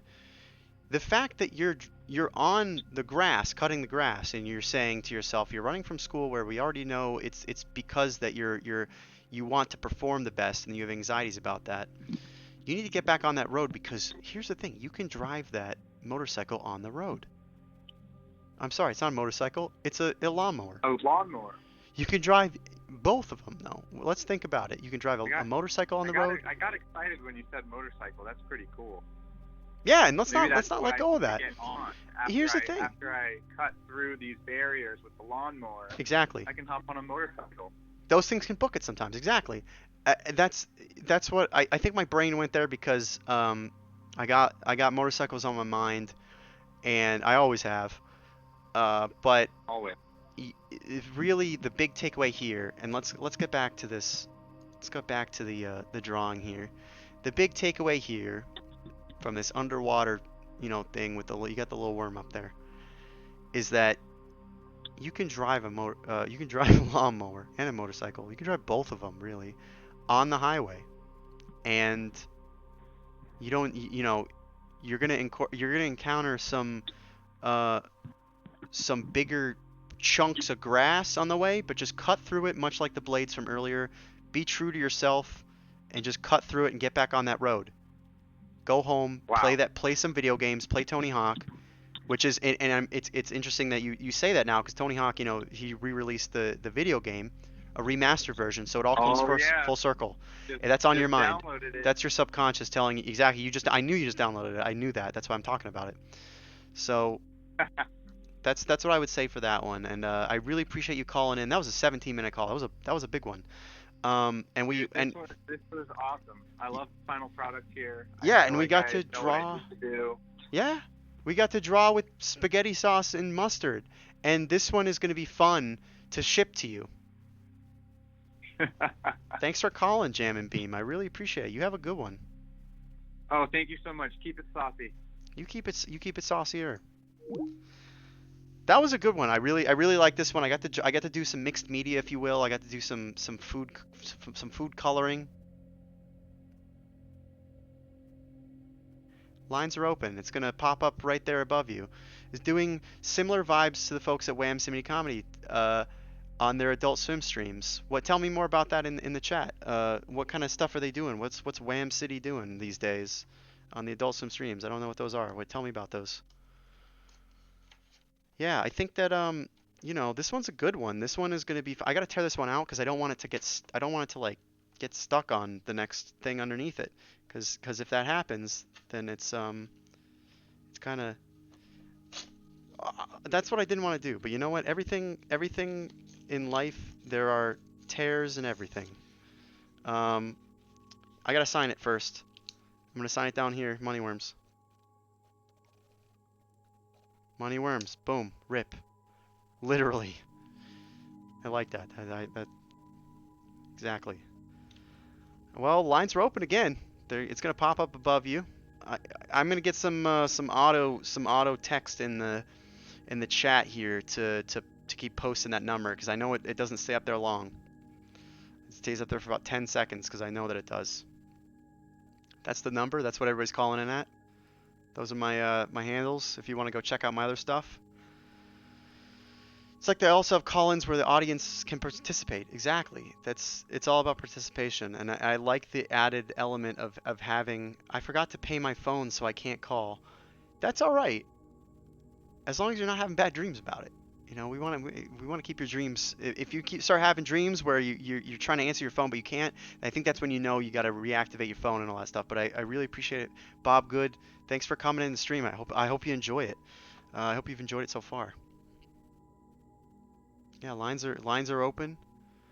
Or we can just, I can tell you about some of my dreams that I've had lately. But I like to hear from you. I really do.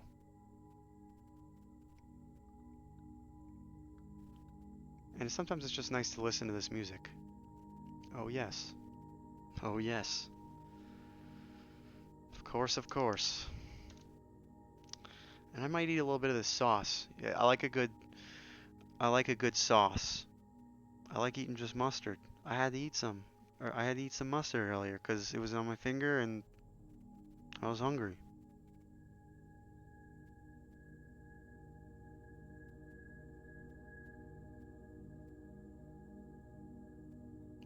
It's 10:30. We've been doing this for about an hour and a half. If you're just joining us now, What did I have for dinner? Oh, we got a call. We got a call. I don't know where this call is coming from. I don't know.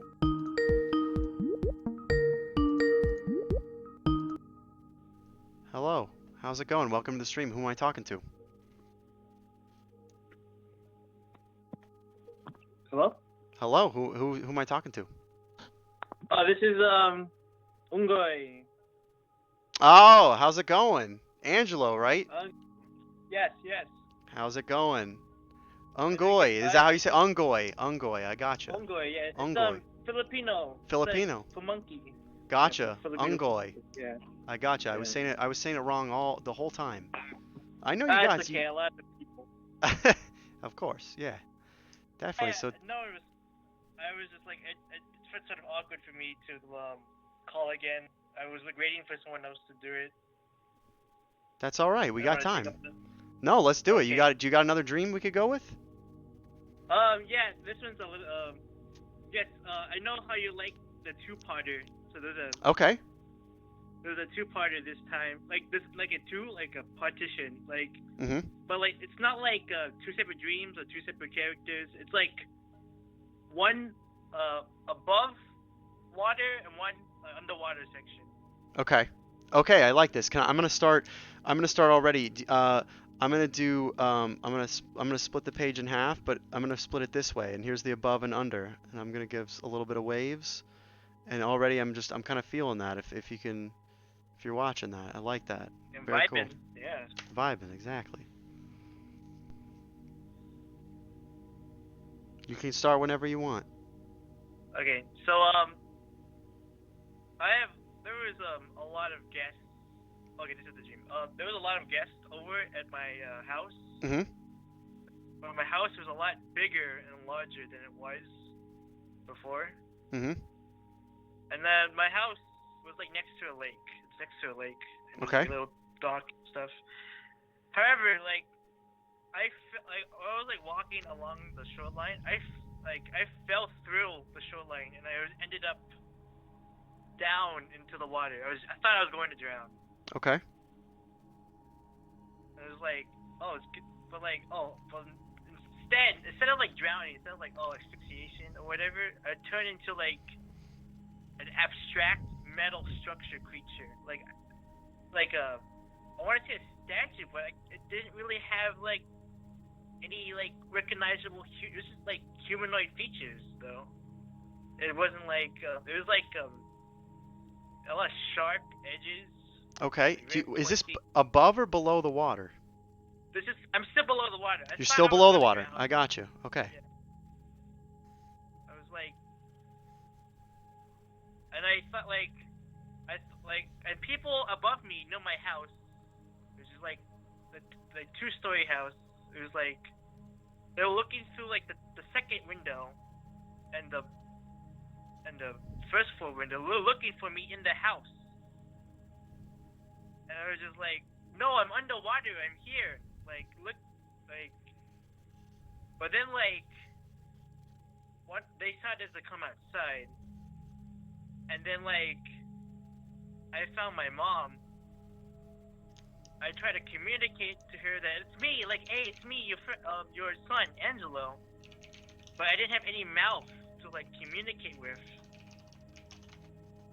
But then, like, I hugged her, and, like, even though I didn't look like her son at all, like, not even remotely like a human being, like, I hugged her, and, like, she thought it was me. Like, oh, like, maybe it was me.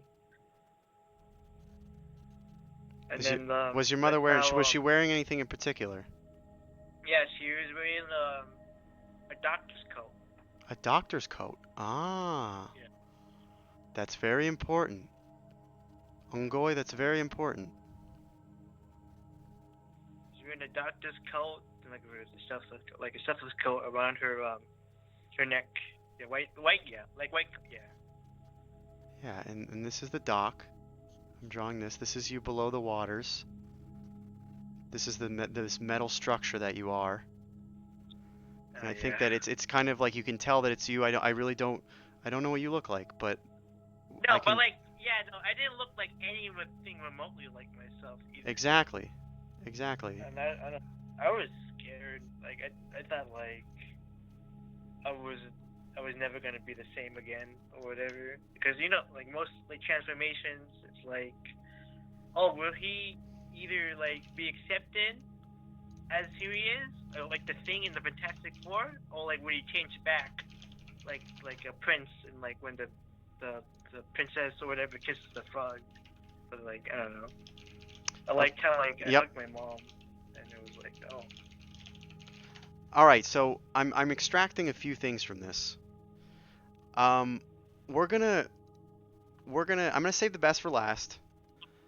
okay. Um, and I'm gonna look up one thing to cross-reference. Um,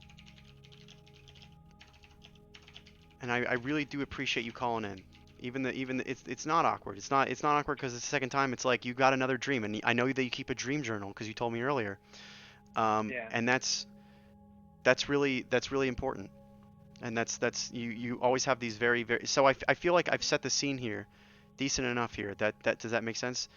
And the motherly I'm Jam and Beam has a lot. He's in chat. He knows a lot about Franz Kafka. yeah, he's bringing Kafka in. We already were talking to him. He's a big movie buff guy, and he knows a lot about this stuff. So we're gonna just roll right into it. I'm Metamorphosis. Captain the Cockroach. Exactly. So first things first. Drowning in a dream. It's not so much. You don't even really have to look too far into it. It is wildly known um, that when even if it's not real, you may feel like you're drowning, and it's a horrific experience, really. Yeah. Um, and it's a. Do you live in a lake? This wasn't an ocean. Can you elaborate a little bit more? There's a couple different meanings Yeah, no, for. this is the lake that's like next, like outside of my backyard of my house, and like I've seen it like a whole like childhood, so like, I'm very familiar with the lake. I'm not afraid to swim in the lake, You're not afraid to but like I swim in the drowned lake. people. I'm not That's afraid to important. like go on the boat or Yep. whatever. And it's Yeah, familiar I to was you, like, so it's not an unfamiliar lake. yeah. So what I will say is that drowning in a dream oftentimes means that we're having a tough time emotionally processing something. And the fact that Oh, you in this dream, it's your own home. There are people inside the house that is your house. You can see the dock and yeah. everything. It means that it's something that's hard to process for something that's familiar to you. So although this situation is familiar to you, you still are having a tough time figuring out how to process this. Where this would Yeah. get very interesting is where if you were in an ocean, you didn't know. So that uneasiness that you would feel, I would attribute it to like an unknown situation. But because you know this so well and you have you're struggling there's just something in your life now that no matter if you're comfortable, no matter if you're in a place that you feel good about, that you still are having a tough time emotionally coping with it. And that is Oh, all too normal. That's a completely normal thing. It's just your body's way of telling you this subconsciously through a dream. does that mean like I got a lot of growing up emotionally to do? No, no, it means that you're growing up and we all have growing up to do, but it just means Oh that yeah. there's something that is uh it is emotional to you, and you just have to kind of understand that there will be things in life that are hard for us to deal with emotionally. And again, I want to reiterate the fact that I am not a professional dream interpreter. I'm just drawing things on a page, and then we're talking through them and just seeing if it makes sense at all. Does that make sense? Oh, the emotional. Yeah. Yeah. And here I want to move on to the next thing because I got a Okay. lot of people saying, "Are you a real dream interpreter?" No, we want to draw it out and have a good conversation over the waves. I like this vibe. I like Yeah, I this like the vibe. vibe too. I like your vibe. You're calling in. This is the second time. Oh, Short dude, how's it going? How are you doing? I hope you're enjoying the stream. Basically, the way that this works is people are calling in and just describing their dream. I'm drawing them, and then we just look through and we do some introspection on what it could mean. Now the second one, welcome, Short. yeah, what'd you say? Well, welcome, Short. Yeah, welcome. He's saying welcome to you as well. Welcome, short dude. What's up? What's up? Now here's the thing. The fact that you're this amalgamation of metal in underneath the water, you're not drowning in a sense that you don't have any air. What if I forgot my dream? Then you can just listen to some or just remember key themes from dreams of the past. But we will figure them out. Um, Okay. so now there's two ways that you in this metal form. It can take two shapes. Do you feel like you recognize yourself? No, like total like That's no important. recollection. No. All right, that's important. This is just a period of change for you. This is something that you know, some days we look a certain way, and then the next day it can be something entirely different. The representation of you as this metal amalgamation. It is not a this is it could be a nightmare. Keeper is asking is a nightmare. This particular one I don't feel like is a nightmare.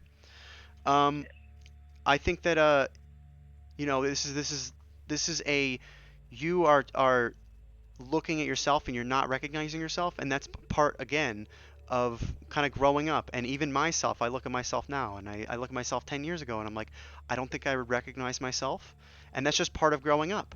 So again, that's just this Change. it just changed exactly. Now this last one is your mother represents a very warm figure, much like My more grandma. comforting, much like your grandmother exactly. But this is more less just like a warm, comforting thing, and more of a person who really just they brought life into you. This is a matron figure. This is a very a good thing.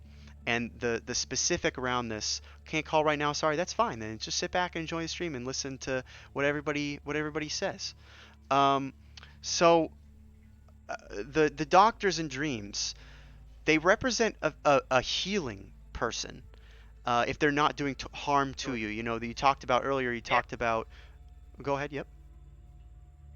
Oh no, yeah. Like my mom's like an actual doctor in real life too. Fantastic. So this is a double Yeah. meaning. That's great. So your brain put it. This is your subconscious at work. This is your brain is saying, this is your mother is both a doctor and a Come on person of ahead, spit in healing. my mouth. I'm a Short goddamn dude, rat. appreciate the follow. Really appreciate it. Welcome to the stream, and we're gonna look through it. We're gonna do some fun things to color this in a second. Um, and yeah, to get back to the stream, really, we're gonna close it out here. It is a period of healing, and that although that you may feel like you're drowning in this place that is familiar to you, it is it's the place that you grew up in. You're underwater. You might not Yeah. necessarily recognize yourself. You're in this transition period, but you do have a good relationship with your mother, from kind of what you have told me, and correct me if I'm wrong, that she can be a healing figure, and to look to her as both guidance and as someone, if you start to feel bad, which you shouldn't in this situation, to look to her as a healing figure. Um, and yes, and she is both a doctor and a healer in your dream as well. So I think that's what I Yeah. got from So that one. gone through a lot of tough times in my life. Yeah. Like she had a good confidant to Hmm. be with. And was she there for you? Yeah, she was there for a lot of different stuff. Good, good. And as much as she is there for you, you may have dreams that will provide you some insight to say, I need to be there for her as well, because it is a two-way street, and there will be a Like time can you again. call her, you text her like, "Good night, hi mom, Yeah, I love you." I'm doing that Quick to my text. mom tonight too. That's what we all need to be doing, that to our parents more and our loved ones, especially in times like this. We're all gonna do that. We're all gonna call our parents more and text them, or just the people that you feel close with. But I really appreciate you calling. I'm gonna get this right. Ungoy Muffin. Yes, sir. Yes, Mr. Moneyworms. There you go. I'm Mr. Moneyworms. You got it. That's I'm gonna close this one out. I feel good about this one. Do you feel good about this one? I think that was good. Thank you Yes, again for sir. calling. Oh my. Thank you, Mr. Moneyworms. Of course. Thanks for joining the Love you, stream. bro. Love the vibes. The vibes are good. The vibes are good. You're here. You're keeping the vibes good. Appreciate it. Thanks again for calling. Thank I cut him off, but he Ongoy's a good. He's doing some good stuff. He's got some good dreams. He keeps a dream journal, and he had like the most vivid dream I've ever heard earlier, and there was just everything in it. And I encourage you to do that as well. It's gonna help you to trash bat. Change your name to Mr. Moneyworms. Maybe I will. Mr. Moneyworms sounds pretty good. I need like a top hat. I need a top hat. I have these. I put these on, and I can't see anything, but it helps me. These are my blue light goggles. Lines are open. Call whenever you want. I got contacts. Ongoy, of course. It is much appreciated. That was a good time. Lines are open. I see some people. Keeber Fever. I mean, you might. Oh my God, shoes. I love that video. I think you like that video too. You brought it up. We're gonna go back here. Let's close this one out. We didn't get to color it, but we'll get to color one in a little bit. Actually, you know what? We'll color it in the meantime while we wait for somebody. Actually, you know what we're gonna do? I got some Ungoy. I hope you're still here. We're gonna make this extra special. You're the first one that gets this treatment right here, because that was a great second call. I got some little dabs of glue, and we got we got a call coming in. Let me answer this thing. Hello. Who am I speaking with? This is Keeber Fever. Keeber Fever, I see you in the chat. A dab will do ya. Yeah. I hope you like. Are you watching the stream right now? Can you see the most recent dream that we just we went through? Yeah, the googly eyes are really cool. We got googly eyes on it. Yeah, we painted one earlier with some food items, with some Gouldens and some spaghetti sauce. But I'm glad you're enjoying the stream and that you called in. I'm very excited to hear your dream. I got a fresh pad of paper. There's new beginnings in this stream right now. I hope you got a good dream for me. Yeah, so this one needs a little background. Radioactive Toxic, hello. I hear your background. I see some new people in the stream. I just want to call out and say hello to them, and also say basically what's going to happen in the stream is that we're going to go through dreams, and I'm going to draw them, and then we're going to both try to make sense of them. I'm going to have some ideas. I want to reiterate that I am not a professional dream analyzer. I don't have any credentials, but the whole drawing it and putting on the piece of paper, I think it's fun to do, and then you kind of look at it and you take a step back and you think it's fun. So we got Keeber Fever on the phone right now. She's going to go through and tell us about her dream. I leave it up to you, Keeber Fever. Go for it. All right, so as a child, I had a lot of home invasion kind of dreams, like when stranger calls kind of thing. Mm-hmm. And as I've grown older, they've kind of are more zombie apocalypse kind of dreams. If you ever played Left 4 Dead, I don't know if you've ever heard of that game. Oh, I love Left 4 Dead. I love Left 4 Dead so much. Cool, I think you are the psychic one. I think that you obviously picked up on that somehow. But continue on. So you had break-ins, but they turned into zombies a lot, like those games. Yes. Yeah, so a lot of the times I am running away from the zombies. I'm with a whole group and stuff, and most of us get away.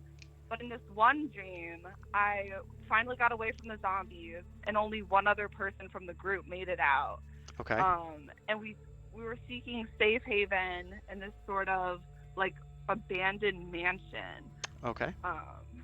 And we were just like about to go to sleep, rest up for another day of zombies. Okay. When we actually discovered it was haunted and there were ghosts in the mansion. So you're trying to escape zombies, but there's ghosts in the mansion. Describe this mansion a little bit. What room are you in? I want to draw a room. I was going to draw you running away from zombies, but I think the room is actually more important here. Yeah, so it's like the foyer. Is that how you say that? Yep, of course. Yeah. It has 2 stairways on either side, and we set up camp right in the middle of those stairways. Okay. Drawing the staircases. Ooh. And I would say there was a pretty big chandelier, just like right above us. Okay. Oh, all right. I got you on the chandelier. Of course.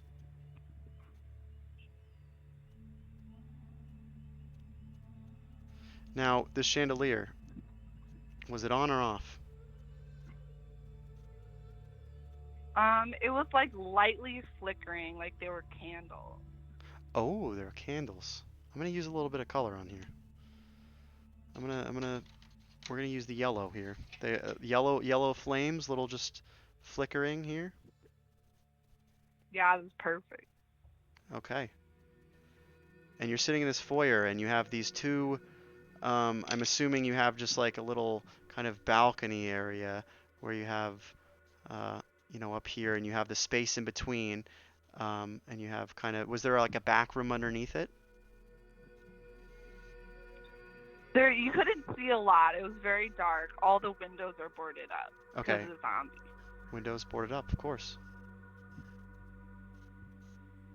You didn't want zombies. I'm actually gonna draw a few of them, like peeking in a little bit. And this one's like he's trying to get in there. All right, and then you said how many people are in there? So usually I start with a group of like 6 to 8, but Okay. as the dream goes on, we lose a few to zombies. So only me and this one other dude made Okay. it out alive. What is this? Describe this other dude that you're with. So I would say, so if you've ever played the game Left 4 Dead, he's Mm-hmm. similar to, I would say that doctor one. No, he's not a doctor. Nick. Okay. Miami Vice. Yep.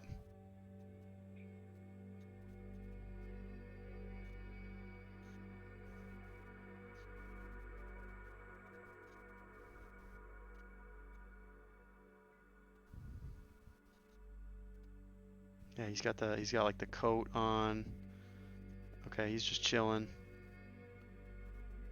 Does he have googly eyes maybe? Yeah, his Yeah. eyes are bugging out. His eyes are bugging out. Okay. We're gonna. Because of the ghost. You Yeah. can't forget those. What do the ghosts look like? So they actually look kind of like old colonial people, Oh boy. Okay, but they're ghosts. but they're ghosts. So they don't touch the ground. Yeah, and they're like old colonial people with the big like mutton chops and stuff, Yeah, exactly. and like the little colonial hats. Yeah, that makes sense. There's good. I'll put another one up here too.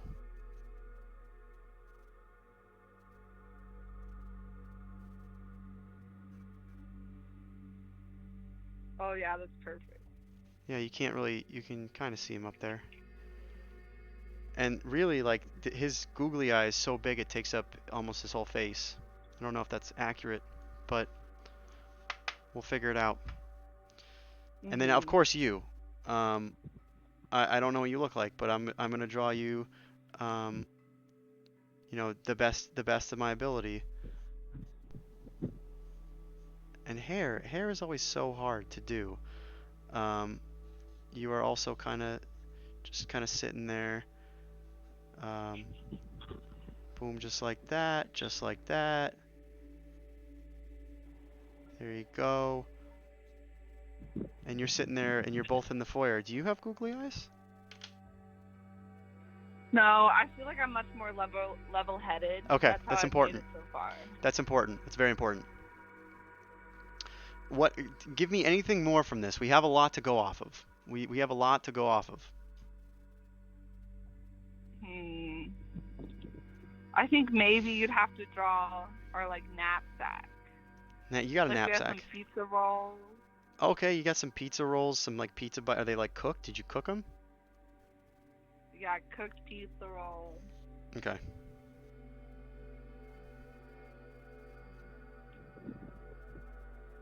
Maybe a couple of like 40s. Yep. Put us to sleep. Yep, the big 40 cans. Do you remember the brand or? I think it was a High Life, the champagne of beers. Oh yeah, I love the champagne of beers. Great marketing. Yeah, we're in a mansion, so it's gotta be nice. Yeah, That's you got to be nice, and like it makes sense the most. You get it's the best price, and when you're in a gas station and there's zombies following you, you want to take it is the champagne of beers, Parl, of course. Um, and you cooked them in the Haunted Mansion. I'm glad you cooked the pizza bites in the Haunted Mansion. And when you're in the gas station, you want to pick the thing that's going to give you the most bang for the buck, and that's usually a 40. It's a great price. You get a lot of beer, and you'll probably fall asleep from that. That makes a lot of sense. That makes a lot of sense. You still on the phone? You still with us? Yeah. I'm really liking how it's looking. Yeah, I'm liking it too. Yeah, I think we could analyze this one, and then we're gonna color it. Does it sound good? That sounds perfect. All right. So the first thing that I see here is ghosts, and ghosts. You have very specific ghosts too. You can't take it for free. You still have to buy beer in the apocalypse. You do, and you paid for it. You threw it down the counter. And you said, we're going to have the 40s, keep the change. And the guy behind the counter was not there, but when he returns, he's going to be like, oh, there's 2 40s that are gone. They paid for the 40s. It's all good. Because there's still morality in a zombie apocalypse, and you're not going to steal stuff, of course. And you can use bottle caps to barter on the Fallout system. And that's how you buy things. So you got ghosts, and you have colonial ghosts. You have 2 separate undead creatures in your dream. And you're running from them. Now let me ask you, the ghosts inside the mansion, are you afraid of them? Oh yeah. Oh yeah, maybe okay. More than the zombies. Maybe even more than the zombies. All right, so that's brings me to my first point. What this is really telling you is that there are some undesirable things in your life, and you know how to segment between which you should concern yourself with. So when you're inside the house, you have solved your first problem. It's a very linear thing. Spit in my mouth. I'm a goddamn rat. Koger, thank you very much for the follow. I really appreciate it. Thanks for joining the stream. We're doing some dream interpretations. We got this one drawn out. Keeper Fever's on the line. So basically, you know how to separate what you need to take care of first. And there's this other thing that you're afraid of, but you need to deal with that at a later point. Right now, what do you really need to do? You have to enjoy what you have in the moment. And here's what that is. You know what I'm looking at right here? It's the beers and the pizza rolls, okay? This is very very specific. You were able to recall it is specifically food and it's specifically beer. It is a 40. They're pizza rolls. This is it's not lavish. It's not something. It is enjoy the things in your life that make you happy that other people might see as a luxury, or they might see that and say, why don't you get wine instead, or why don't not pizza bites, why don't you get treat yourself better? And it's like, no, it's because you like these things. That's what you chose running from the zombies. You chose a 40, you chose the high lifes, and you chose pizza rolls.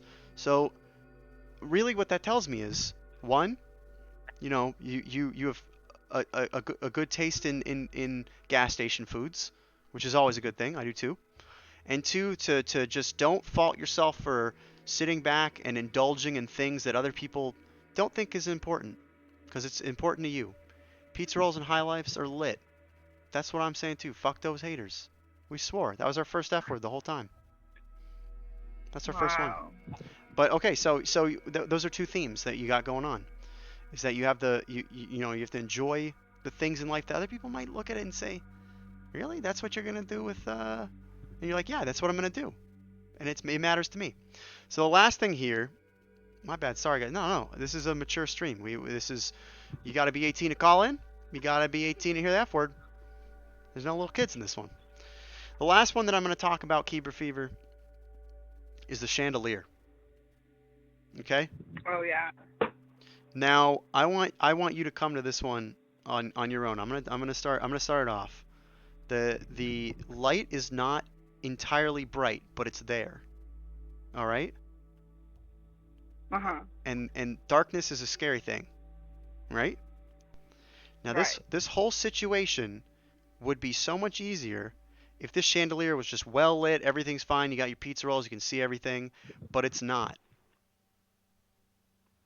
But it still is giving Yeah, you it's light. not perfect. It's not perfect. That's exactly what I wanted to get to. Sometimes in life, things are not perfect. A perfect situation here would be that you have a chandelier that is completely lit. It's lighting the entire place, right? But that's not always the case. Sometimes you get dealt a hand where you have less than ideal light in the chandelier, right? But you're making do. Totally.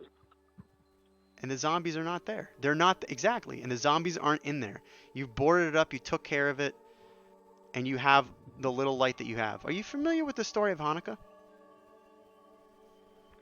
I haven't heard that one. You haven't heard the story of Hanukkah?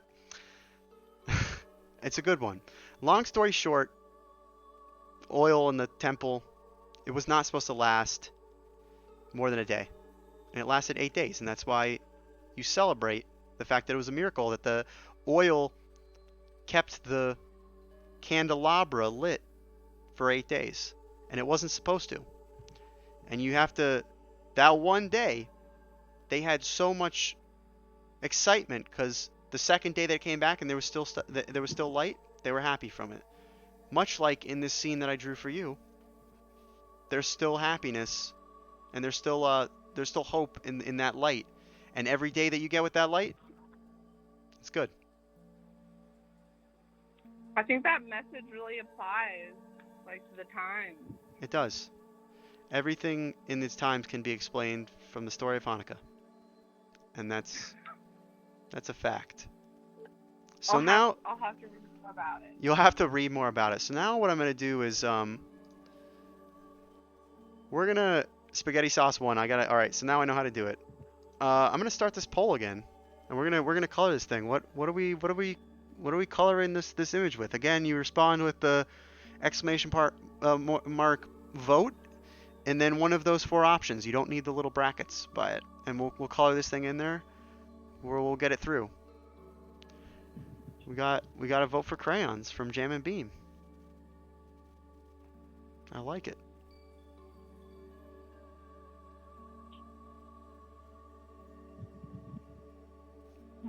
We got a vote for mustard. We got a vote for sauce.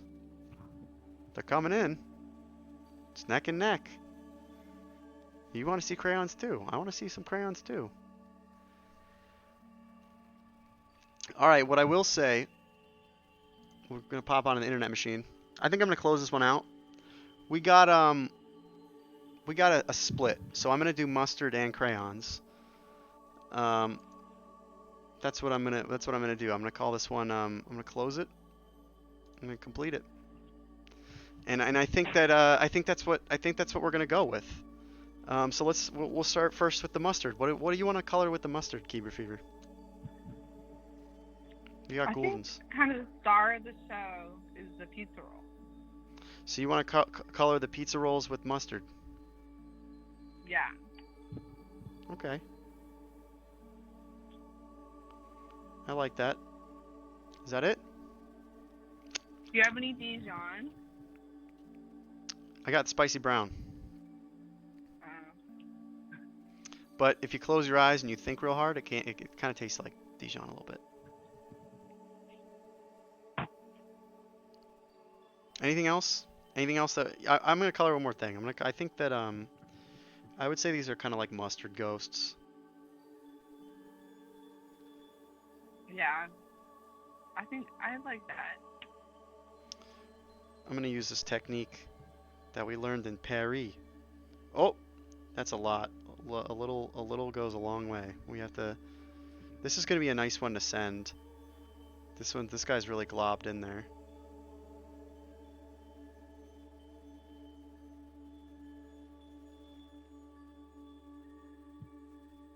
Spicy brown mustard is what they called my jump shot in high school. The spicy brown mustard, really? They're like, there comes There comes Black Pearl with the spicy brown mustard shot. There it is. And then Keeper, I don't know if you're still on the line. Look at these. Look at these crayons that I picked up for $1. Wow. Where'd you get them? Got them at Michael's. Mm. Have you ever been to Michael's?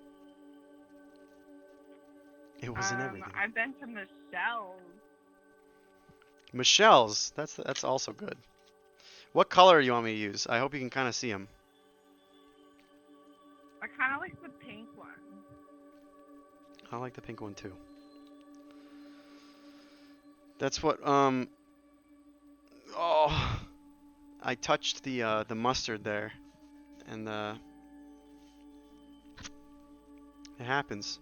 I wanted to put that on there, so I'm gonna give you a nice little neon pink shirt. He'll have some pink pants because I think he kind of had that Miami Vice thing going on.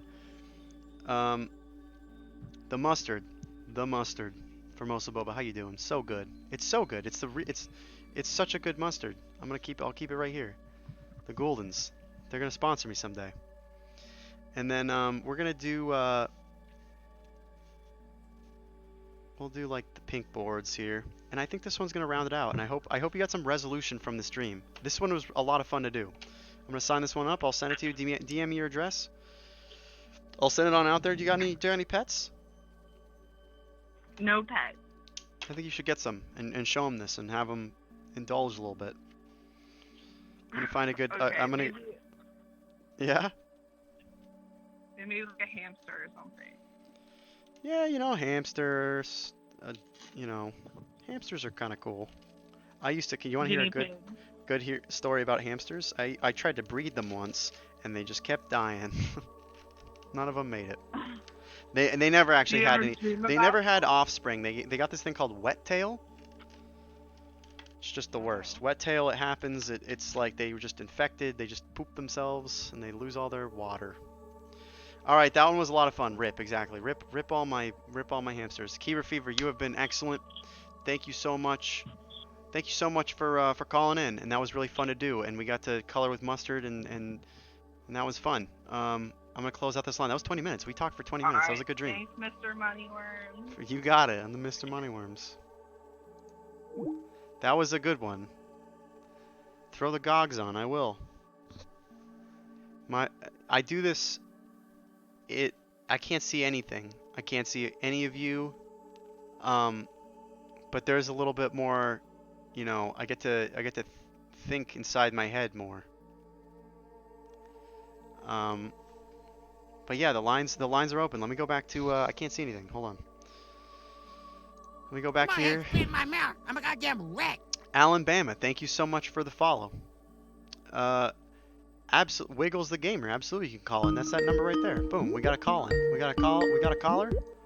Ooh. How's it going? Who am I talking to? You're talking to Wiggles the gamer.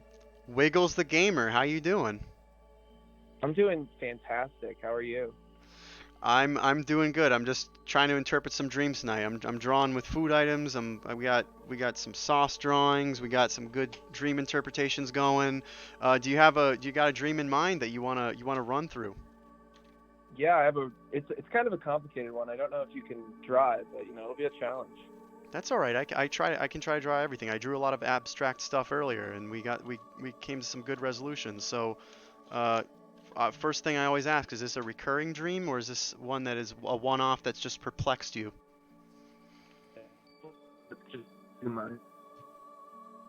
Okay. You can start whenever. I'm gonna listen for a little bit. You got the mic.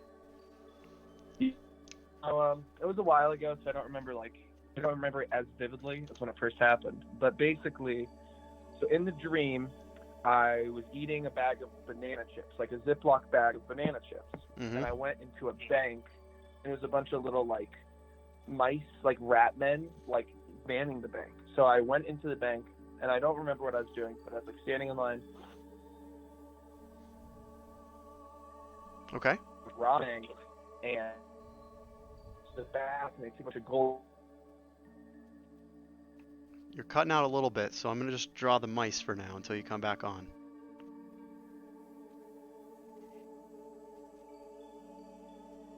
I may have lost you. We might have lost you. I'm gonna wait for a little bit. I think we lost him. That's not a bad little. We might come back to it. I have a topic I want to discuss, but it doesn't really have the ability to call. But you don't have the ability to call. Yeah, I think I don't know if that was. Here we go. Maybe this is the same caller. How are you doing? Am I talking to the same person that just called? Yeah, this is Wiggles. The call dropped. Wiggles, gotcha. Yeah, that might have been on my end. I'm not entirely sure. I think we're still going though. But the last thing you said that I heard was that there were mice at the bank. Okay, yeah. Did you hear about like the gold chips at all, or do I have to like really? The banana chips? Okay, yeah. So let me go over. So yeah, the banana chips. I was walking in. I don't really remember what I was doing, but I was just like waiting in line, hanging out at the bank, and then a bunch of robbers came in, like with guns, like fully armed robbers. Mm-hmm. And they were robbing the place, and they had a bunch of gold coins in the back. So they were shoving gold coins into bags, and like there was gold coins everywhere. So I like hid, and then there's a few gold coins by me, and I was like, well, I'm here. So I scooped up a few and put them in my bag with the banana chips. Mm-hmm. And then, I was walking out, and the cops were there, and they came up to me, and they asked me, and they interviewed me, and they're like, what'd you see? So I told them the robbers came in, all the mice ran, and then they were like, what's in the bag? Because they saw my bag of banana chips, and well, there's gold coins in it now too at that point. And I was like, oh, it's just some banana chips. And the cop reached into the bag, took out a banana chip, took a bite, and was like, you're good to go. And I just walked free, and that was the dream. Okay. This was an abstract dream, but I actually really like how it played out. We're gonna finish it up here. We're getting close. I got cop. He's got the chip. So now let me ask you: did the cop? He ate a banana chip, not the gold coins that you got because you were eating the banana chips. Right, yeah. So he reached into the bag, and I was actually super nervous that he was gonna like grab a gold coin. But he grabbed a banana chip, took a bite out of it, and was like, "Oh, yep, you're good to go." All right. Okay. I'm just finishing up here, and then we're gonna dive into it. I think that there's always clocks in banks. They gotta tell you what the time is. All right. So I think here's your image that we're looking at right here. This is the cop down here. If you can't tell from the drawing, this is the cop. He's got a mustache. He's eating a banana chip, but what he thought was the coin. Here's the gold coins. Mm-hmm. In the bag because they robbed it, and the mice. Why are they working at the bank? All right, so you got three things happening here. You're at a bank. That's the first thing we're going to analyze. There's a robber there that robbed the bank, and you took the wealth. And then the third one is kind of bamboozling the authority. So we're first going to look at the bank. Hold on one second. Give me 1 second. My cat's got a plastic bag, and she's eating it. Yeah. I don't know if you could hear that in the background there. She's eating this bag, and I don't want her to eat that bag. All right. So the bank, right? The bank represents a place of wealth. You only really go there, exchange of money or something like that. And really what the bank represents to you is a place that you are building your wealth. That you're moving through life. I don't know your current job predicament, but that you are building wealth and you're learning how to manage wealth. And the fact that you're dreaming about it and you're going to this bank where there's mice that are working it kind of doesn't even matter who's working there, whether it was mice, whether it was something else. I think that's kind of a red herring in this case. I think it looks great in this drawing. But to really just to understand that you're focused on, do you have stocks? Do you do any kind of like wealth management or any of that? I do not really. No, I'm still in school. Actually, Okay. I did leave my job recently. Okay. So it could also mean that you just have money on your mind, whether you have more of it or less of it. But that your subconscious is telling you that that's what you're focused on. Now, the second thing is going to be the robbery here, and the fact that that you end up with the money. So you got a robber that comes in. He's demanding the money from these mice, and really what that signifies in this dream is that some people exist and cheat the system. Okay, they cheat the system in a way that it's not their money. They're using different means to get that, and that's kind of on your mind too. You seem like an honest person, and within this dream, you can't. Do you want to rob a bank? Have you robbed a bank ever? I have not. You don't have to tell me. I don't want to incriminate you, but yeah, in this dream that you are affixed to things that people are going to try to cut corners and cheat the system. And here's the thing. He dropped that bag, and you now have some of the gold pieces. And that is it's both serendipitous, and you're just in a situation, in a place and time where you're going to take advantage of that. So that brings me to my third point. That's authority coming over and thinking that you stole the gold coins, but really it's just the banana chips that you've had all along. And really what that means is, do you consider yourself a lucky person? Yeah. A lot of it's luck. A lot, and you know that. You're assured in how lucky you are. I also consider myself a lucky person too. One time I went on the boardwalk and I won like 3 games in a row, and I won an absurd amount of toys and prizes. This was in Atlantic City. And I know I'm a lucky person. I'm very blessed and lucky. And specifically, you're lucky with the authority figure that in your brain you created an authority figure that was going to come and catch you and say he got you, but your luck that day, it was there. You're a lucky person. You were eating the chips, he ate the chip, and that's fortuitous, because here's the thing. You didn't have to steal the money. You're thinking about wealth a little bit, or money is on your mind. And then you're also lucky enough to where, if I were you, I'd think about stocks and playing a stock market. I'm not a real dream expert, but I think you're a lucky person. And if it's not stocks, there will be another lucky moment in your life where you're making some money. That's that dream. Boom. Yeah. I hope that was good. And it was abstract. Yeah, that was incredible. You're right. It was very abstract. What are you going to school for? Biochemistry. I think I want to go into pharmacology. Very cool. Do you know what there is a lot of stuff? You know what there's a lot of in that? Money.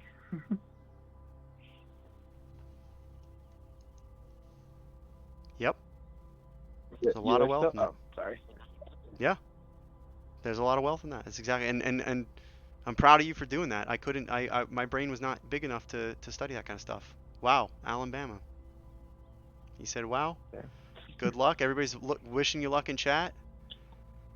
I think this was a good one. I love drawing mice. I love the cop that's like, he's getting bamboozled and because you're lucky, and I love the fact that you don't have to rob a bank to find wealth. I'm gonna sign this one. You feel free to DM me. I'll mail it out to you. Moneyworms. There it is. Boom. I think that one was fun. Thank you so much for calling in, Wiggles. Yeah, my pleasure. Yeah, you have a good rest of your night. I hope you enjoy stream and stick around and see everybody else's dreams. And stay in school. Yeah, you too. Have a good night. You too. Wholesome vibes all around. That was a good one. That was a good. I like the positive spin, and like that one just did. There was zero negativity in that one. It was like banana chips, love it, high energy. Mice that were the bankers, love it. It's outlandish. There was a robber that robbed coins, and he didn't even get to take all of them. And there was a cop there that probably took care of the robber after the fact, and he still got some coins, he comes out of the dream. That was cool, Bob. Good. Appreciate it. Thank you. Thanks again for stopping by. We got another call in here. Let's do it. Hello, who am I talking with? some coins, but and comes out. Cool, Bob. Good. Appreciate it. Thank you. Hello. Who am I speaking with? Hey, you there? Yeah, yes, I'm here. How you doing? Hey, this is C. Kling. C. Kling from chat. I've seen you. I've seen you in there. I want to respond to Yeah. yeah. Keep doing what you're doing. No, keep doing what you were doing. All right, I appreciate it. Thanks again for calling in too. I wanted to just call out, Alabama. I'm criminally underrated. I really appreciate it. I'm glad you're enjoying it, and I'm really excited to hear C. Kling's. I want to hear your dream. You know how this works. You've been here for a little bit. Oh yeah, I've really been enjoying the stream, man. I really like how your sweatshirt matches the art of It is. Of the stream. It's like the same. I keep looking at the same orange square. It is. I'm just like, that's the same square, man. It is. It's the vibes that I'm going with. I love this art style. I've always loved it, and I feel like I skin everything on my stream like it. And then I got this as a gift from somebody, and because they knew me well, and I feel like it's a good vibe. I feel like it works. Oh, totally. So I need you to help me figure out a dream that I had a really long time ago, and I keep thinking about it, and I just really don't know what it means. Okay, so I always ask this question. Is it a reoccurring dream, or was this a long time ago and it was a one-time deal? One-time deal, just never forgotten it. One-time deal. These ones are always, if it stuck out in your mind after one time, this is very important to you. I'm very excited to hear what this dream is. You go ahead and you start whenever you're ready, and I'm gonna start drawing this thing. We're gonna figure it out, and we might even color it in with some things. I sure hope so. I hope we color it in. I don't remember a lot of details about it because it happened a very long time ago. I think I would consider this like the first dream that I can remember. This might be my earliest dream that I can still remember. So it took place in like a public swimming pool, but indoors. Okay. Do you know what I'm talking about? Yeah. Yep. Yeah, it was like or maybe it was a pool at like a hotel. Hotel pool. Something Okay. like that. Yeah, and it was Like a Hampton Inn. Like a Hampton Inn. Oh yeah, totally. Okay. It was in the Hampton Inn Okay. pool. And so like everything smelled of chlorine and had like a blue tint to it. And I was in the shallow end. Okay. And I was just like a little kid. I was whatever age I was in real life, and I was just like messing around and splashing around in the shallow end. And then I found like a square of the tile on the side of the pool that came loose, and I like pulled the tile away and then noticed that there was like a tunnel to somewhere really cool. Oh. But it was really small, and I knew that I would have to like swim underwater in a really tight area if I wanted to get to where the tunnel led to. And that's all I really remember from the dream. But I get a lot of anxiety thinking about it because it was just like a really small claustrophobic area. Okay. So I got your I have your Hampton Inn. The way that I'm drawing this too is that like, and the way that I like to think about it is, Hampton Inn's got like some potted plants. You're in the pool. You're in the shallow end of the pool. There's the doors from like where you got to be, and then you have this tunnel right here, and this tunnel goes somewhere. Now, did you ever go in the tunnel, or you just peered inside of it? No, I would go in, but I would never get very far because I would like get stuck, and I'd have to get myself out. That's like a claustrophobia thing. And the continental breakfast, yeah. I'm kind of that one makes me nervous. I'm gonna draw the continental breakfast back here. That was in your dream, and then we're gonna analyze more of what. There's a continental breakfast. All right, so it gets small. I'm gonna draw this in like two scenes. Like I'm gonna kind of like give a little like wave sequence, and then is there water inside the hole? Yeah, I would have had. You have to be underwater the whole time going Oh, through this. Would you consider this a nightmare? What was your stress levels in the. this? Yeah. No, it was a very. I was very anxious. I didn't like this dream. I was scared of it, and I was angry because I never got to find out what was on the other side of the tunnel where it led to. And yeah, I think it has always stuck with it. It stuck with me because it terrified me, and that's why I still remember it today. All right, I'm drawing you in this tunnel that's like getting smaller and smaller.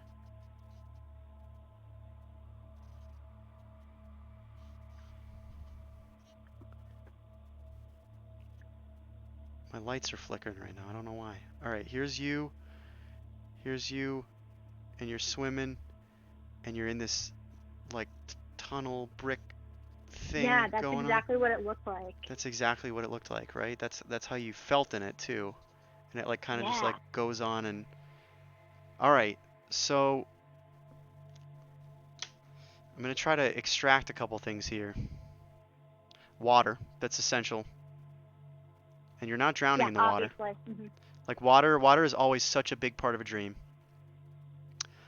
The tunnel is going to be one thing, and it's like, there's like bubbles in it, because you're running out of air, and you felt like you could just leave at any moment, but like you just can't keep going back in there, right? Yeah. Because at a certain point it's just too small. Yeah, exactly. Or I got too scared also, and I would just turn back. Okay. I'm gonna look up a few things to just cross-reference. Okay.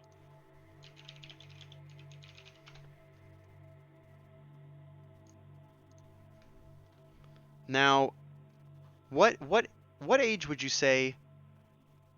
What age would you say that this dream happened? Could you put a time frame on there? Yeah, I was probably 5.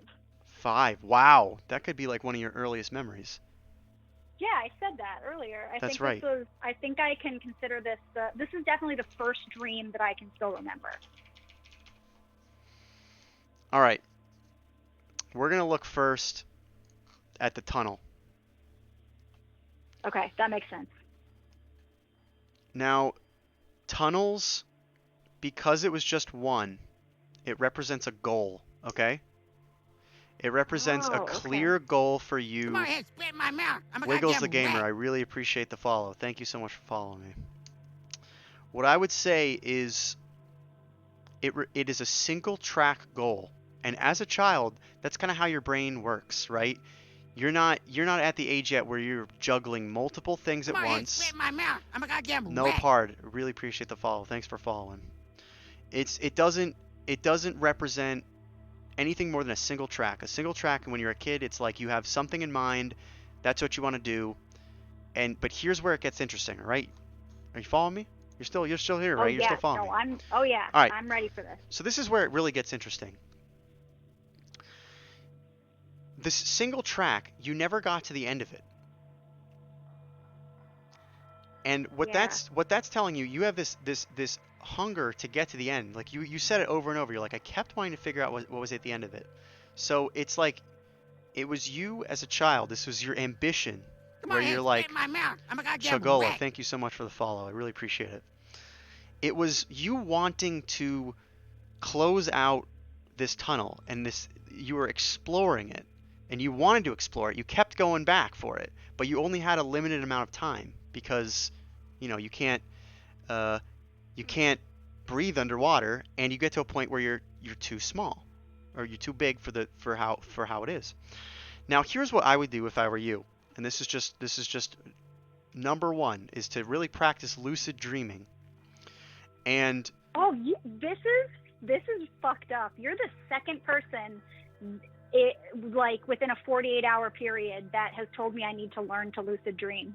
Yep, I feel the energies coming through this stream, and I really do feel it.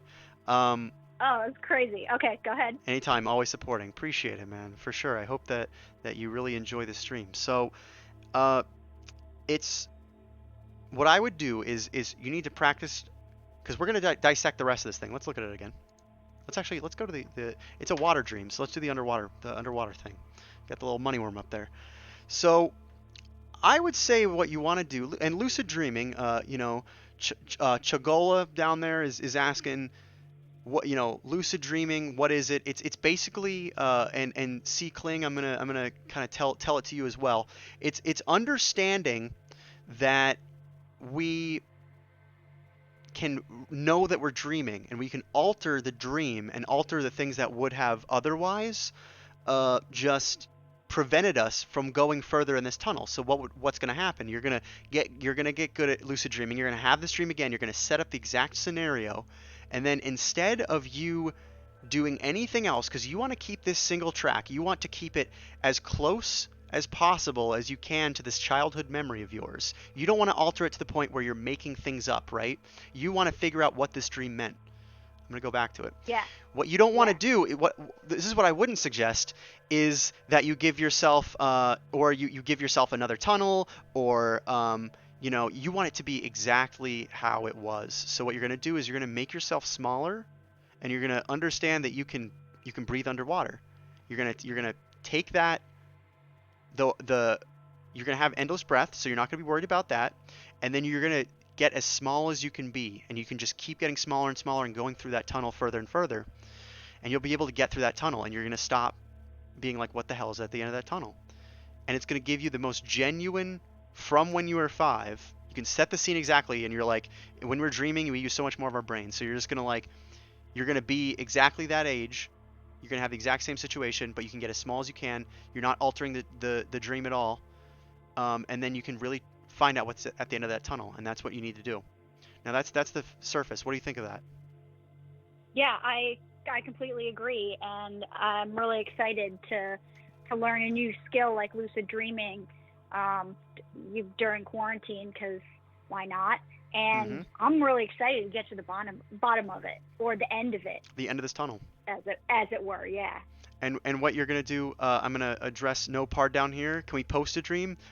There is a call-in number where you can have this conversation tonight. We're doing call-in streams and talking. If you're over 18, you can call on in and we'll have a conversation. Otherwise, what we might do is we might have at the end of this, we'll have like a little just text thing, and I can write them all down and remember them for next time, and maybe draw it and bring it in next time. But back to this dream. So the way you're going to practice lucid dreaming is you need a dream journal, and you need to anchor yourself to the dream. What you're going to do is when you're just about to fall asleep, you're going to think of something that's like very basic for you. It can be a mantra, it can be an object, but just something that like as you're starting to fall asleep, you're thinking of this one thing. I use like that little thing that you turn upside down that's like yeah. Yep. I use one of those. I just spin it over my head and listen to that sound. And when I start to fall asleep, like the first thing that I'm like in my dream, I'm like kind of in that dream state, and I have that little thing that goes that, and then you're like, all right, I'm dreaming, and like your brain picks up on it, and you're like, let's do this. And then you're just gonna be like, what was I supposed to do? Oh, yep, here I'm gonna set the scene. I'm at the pool, indoor pool, and then I know that I can breathe forever, and I know that I can get as small as I want, and you'll be able to find out what's at the end of that tunnel. Yeah, I'm really excited. So practice that. And dream yeah, journal. I'll get my mantra together. I'll get my dream journal, and I'm gonna get to the bottom of it, and I'll let you know what I find on the other side. Definitely. And real quick, the rest of the dream, it's simple. Water is symbolic of your emotions in your waking life. So what you're gonna be doing for this, once you do find what's at the end of it, you need to tie it back to what was the end goal of this. My 5-year-old self, the water is symbolic. Everything was surrounded by water. How does this tie to when I was 5 years old? And hopefully you should be able to figure out a little bit more about yourself when you were 5 years old from that water, because that is a conduit and like the synergy and almost I would say like lubrication between the waking world and the dreaming world is water. So you have to know that there was something when you were 5, that whatever you come to the end of this tunnel, it was very meaningful to when you were 5 years old. Oh shit, that's yeah. Steep. I'm really excited to figure out what it is. But what I will say is, for as nightmarish as this can be and as claustrophobic as it can seem, You always had the chance to get out of there. So was it truly a nightmare? I don't think so. I think it was more, again, explanation of that single track of like you had something, you wanted to get it, and I bet you when you were 5, you just kept thinking about that. You were like, what was at the end of the tunnel? And here you are, however many years later, you want to see what's at the end of the tunnel. You got to figure it Yeah, out. no one knows how old I am. It's symbolic. Nobody knows. I don't know. I can't. I guess someone's birthday earlier. That was probably the coolest thing that I did on stream. Yeah, I saw that. That was pretty cool. Well, I am still blown away that you're literally the second person in a row that has told me I need to lucid dream. So it was meant to be. You got a lucid dream, and there it is. There's the dream underneath the water. There's always meaning behind the dreams, of course. Absolutely, you were right. Thank you so much for calling. I really appreciate it. This has been super fun. I'm only gonna go a little bit longer. I think I might call it at midnight. Alan Bama. Thanks so much. Thanks so much for doing this, and keep doing it. I really appreciate it. Thank you for supporting the stream and calling in. See Kling. Oh yeah. All right, Moneyworms. Talk to you soon. Talk to you soon. Alan Bama, I do this pro bono. I don't want any money. You being here and supporting the stream is enough for me. Moneyworms, Money Jar. Maybe someday. I haven't hit affiliate yet or any of that stuff. So right now it's really just, I'm paid in the experience of your dream and being able to write it down here. See Kling, if you're still here, I'm signing it up. Moneyworms, DM me. I will send this on over to you through the United States Postal Service with a stamp. And what? Oh, you know what I'm going to suggest? Look at this image every night before you go to bed. That will also help you lucid dream. A lot of people say read the same paragraph in like a book over and over and over, or look at a similar picture and a picture that brings joy. Something that is good for you. So I would say, this, although that you are crying, you do know that you can get out of it. Once you get this image, I would say just look at it before bed. And again, get one of those things that is just in your brain that you can, mad respect, Alabama, for sure. I respect you too. This is as much entertainment for me as it is for you. So, yeah, continental breakfast always brings the joy. And it was on there, Black Pearl. It was that continental breakfast. We had it. We had a continental breakfast. Somebody earlier talked about a waffle iron. I'm getting caught up. You have deja vu in your dreams. So really, what they say deja vu is like we have the ability to predict the future somewhat, or we have the ability to predict similar outcomes. So when you have deja vu in your dream, like because you're using so much more of your brain when you're dreaming, it's basically your brain saying like that you're going to have this feeling in the waking world because it makes a lot of sense to you and this situation makes sense to you. So when you're in the waking world and you feel that deja vu, you might have dreamt about it. And it's because you're almost predicting the future, or you're predicting like the outcomes of everything that's happened to your brain because you're using so much more of your brain energy. And that's where you get that feeling of deja vu. So if it's happening in your dream, that's really like you can even communicate multiple dreams at a time. Say like in the future I'm going to feel this, and you felt it and you're like, I even had this feeling in a dream before. That's how like powerful your brain is. That Key and Peele skit. What do you think the purpose of dreams are? I don't know if I've seen that one. I've seen a lot of the Key and Peels, but I'm vibing. I always wake up tired because I dream like I've been dreaming in real life. Yeah, and you got to make sure you're finding, it's called opportunistic sleep. Some people say 8 hours, mine is like around 7. You just want to give yourself that maximum amount of time, and you got to kind of figure out like how much you need, and that's maybe you won't be tired. Check out the big brain on Brad. That's what I'm saying. Big brain on Brad. Well, we got like 15 minutes left. I will open it up to another call if someone wants to call again, but I might have to cut it at midnight. I'm getting a little sleepy myself. I know that I'm going to be trying to lucid dream tonight. I'm going to be, flipping that little thing before I go to bed. I'm going to be reciting the same thing I always do, and then you really can trick your mind into the big brain on Brad, Pulp Fiction. Show the number. The number, it'll flash right above there, but I'll also put it in the chat. Yeah, let me Digging the stream, Chagall, for sure. I'm glad you're enjoying it. It's a fun little thing that we do. I inspired you tonight. That's good. I'm glad I inspired people. There it is. Seeklings helped me out. I was trying to type and talk at the same time. I got to get one of those bots that like pops up every 5 minutes and shows the number. I'm glad I inspired you. You inspired me too. I'm gonna call my parents first thing tomorrow morning and tell them about the stream. Ask them about their dreams. Hang out via the phone waves. Yeah, this has been good so far. I think this has been a very productive stream. I'll just kind of put these on and wait for the next caller. And if nobody calls, maybe we can go through each of the dreams. If nobody calls the next 3 or 4 minutes. 2 or 3. There we go. We got a caller already. Boom. Hello, hello. Who am I talking to?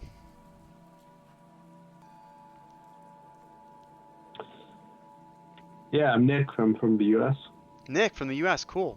Good to hear your voice. Glad you're enjoying the stream. Are you in chat too? Yeah, I am. Awesome. Very cool. I'm glad you're enjoying it. Hopefully you've got to see a little bit of the stream so far and what we do here on stream. And I think we should get right to it. If you have a dream that you had recently or that you got on your mind, I'd love to hear it. Sure. So my dream was I was running through space. Okay. And I transformed into some kind of like cat animal, like a panther or a leopard. And once that happened, I was sprinting. And it was specifically like the Milky Way.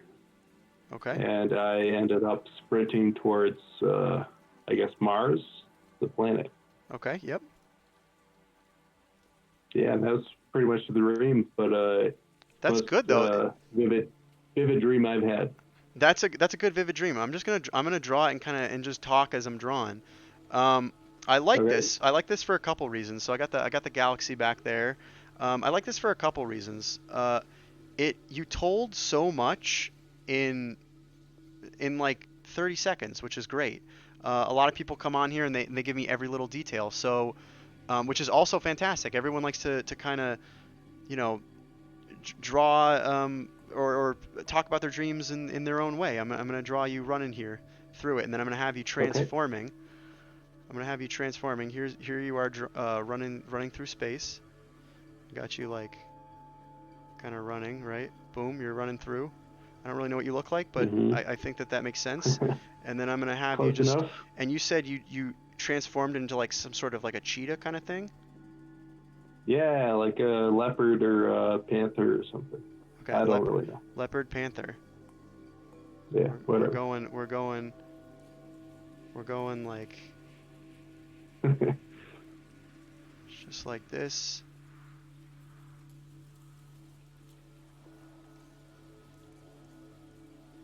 Boom, just like that.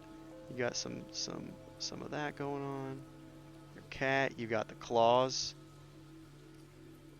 And you're just kind of running. You got some like just like transformational essence, And yeah, it's very strange. Like it was very vivid, right? But there wasn't a lot going on, like in a lot of other dreams. I mean, I was just sprinting through space. Now, was it drawing a little bit of stars here? Was this this seems very like a chill dream. Like it doesn't seem like there was any bad energies. Like that sounds like a really good dream, actually, to me. Yeah, it was very positive, and maybe that's why I was in it longer than the other dreams. I'm not sure. Is this a recurring dream, or was this a one-time deal? It's recurred like 2 times, but I thought it would recur more because it was very positive. I've had other recurring dreams that were very negative, and this was more positive than the other ones I'd had. Yeah, this seems like one that you want to talk like. It looks like an illustration of a folk tale. That's what somebody said that's what Seekling said in chat. I also agree. This does look very folk tale like. And there's a lot of meaning in this. I'm going to ask a few more questions. Was Earth visible at all in this dream? No, I feel like I was I guess I don't exactly know where I started, but I kind of assumed I was starting from there and ended up somewhere else. But it was very clearly like the Milky Way, like our galaxy and everything. Okay. I'm gonna look. I'm cross-referencing right now. If you don't know, I use this thing called Journey into Dreams a little bit. I'll kind of show it here over to the left in my internet machine that runs on ancient energies. And there's a couple things that I'm pulling out from here that I don't know off the top of my head. Specifically, big cats in dreams. I looked up. But we got some good stuff that we're gonna analyze here. So the first one, you being in space, and you didn't feel like you couldn't breathe, right? No, I was sprinting. I felt great. You felt great. So this is very this is very analogous to somebody who adapts well to new situations, or in a situation that's unknown to you, or you shouldn't really be there. You don't worry about as much. You're more carefree about it. Does that describe you at all? Yeah, I guess generally, sure. Sure. Yeah, that makes sense. I think that space for you and running through space, and the fact that you're not worried about not breathing, you don't have a spacesuit on, and you're just jogging. I think that speaks to the level of your comfortability with being in a place that you really shouldn't be in. Not that you shouldn't be there like for a reason, but it's like something. Well, and I Yeah, go ahead. and I did transform, I guess. Yep. So I don't know if that had to do with it. Well, I'm going to tell you what that means. You transformed into a big cat. That is very specific. So, big cats in dreams means that you're more in touch with your emotions, and not only that, but you're more in touch with what some may call feminine emotions, or emotions that are not just of a masculine nature. They're more of the things where you're just kind of in touch with more of that feminine side. I am too in certain things. That's what a big cat means. So you transformed into that in space. So you have a place that you're comfortable with, and then a comfortability of being in tune with your emotions as well. When you transformed into that cat, you're very in tune with your emotions. Okay. And the last thing I'm going to do is I'm going to look up Mars, because you specifically mentioned Mars. What's your... Yeah, that's what kind of rooted me to like understand that I was in the Milky Way or whatever. Okay, yeah, and the Milky Way. That's how it's how you knew it was the space that we knew. Can I ask your what's your sign?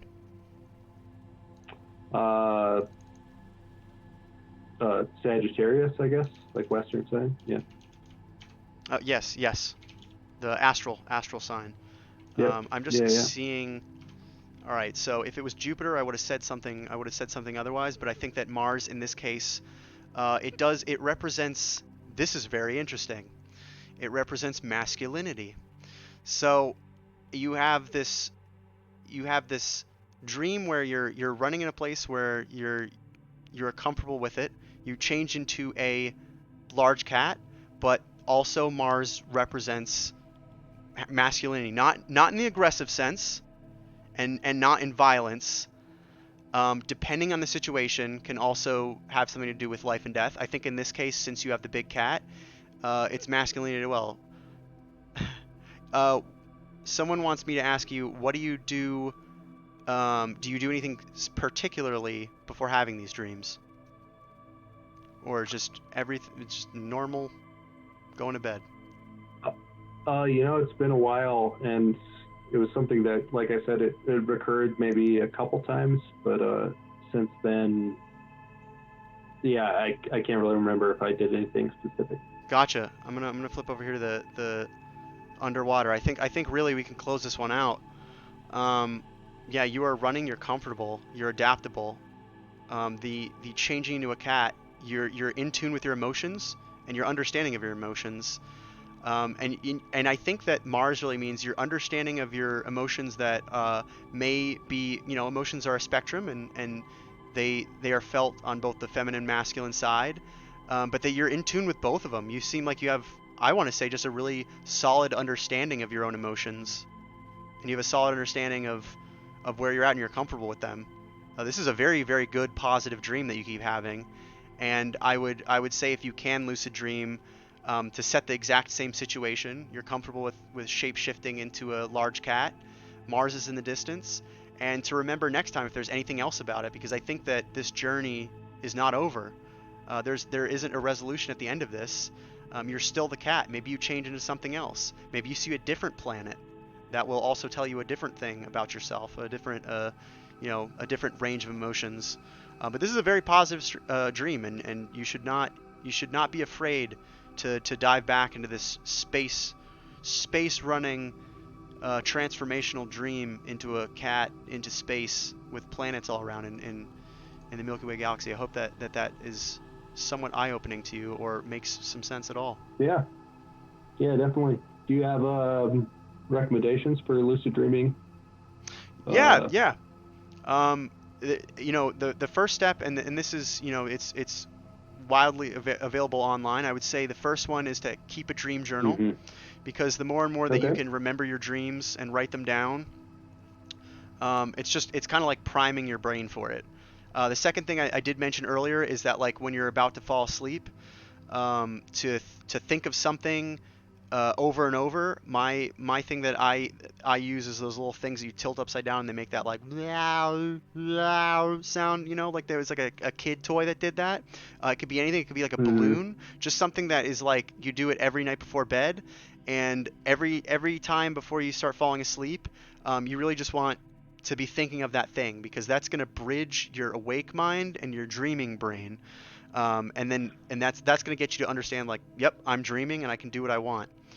The other thing that you can. And do you personally lucid dream regularly? Is that like an every night thing, or is that an occasional thing? Or it's an occasional thing. I feel like there are points in my life where I need to lucid dream, and I have a really amazing dream, and I'm like, I need to bring this back in my life. And then there are certain times in my life where I kind of forget about it. I stop lucid dreaming a little bit, and it's not in my brain for a couple months or so.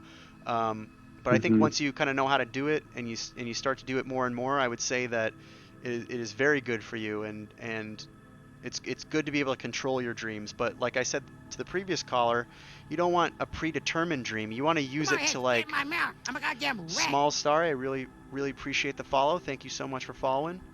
But back to you, caller. I would say that it might not happen the first night or the second night, but when it does, you'll notice. And to use those, dream journal is really your first bridge.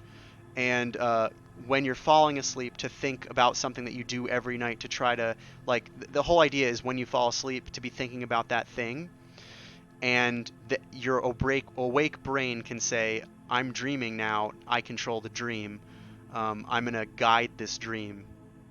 And I would say go back to your space dream and see how much further it takes you. It seems like a very emotional dream, but it's a comforting dream. It's a comfort dream.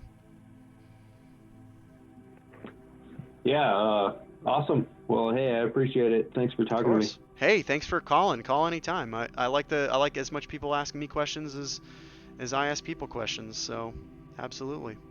Thanks for calling. Yeah, well, thanks for streaming. Yeah. Bye-bye. Good luck with it. Let me know how night. it goes. You too. That was a good dream. That was very interesting. I didn't know what big cats meant, and really what it does mean is in tune with emotions. And then the Mars was like a hypermasculinity emotion. It was like almost conflicting.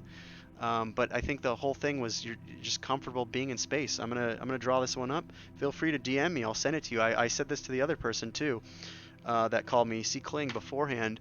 Was that, look at this image before you go to bed. That could be the thing that triggers your lucid dreaming, is just looking at the same image, reading the same passages, it's all about routine, to where you're doing it in your waking world, and then when you start dreaming, you can guide your dream. You're right about that. Heidi Bobadi. Oh, what's up? How's it going? Thanks for joining the stream. And I want to say, Rafa BC22. How do you stay in the lucid dream? When I finally get one and realize I'm in the dream, I get nervous or too excited and I wake up. I've done that too.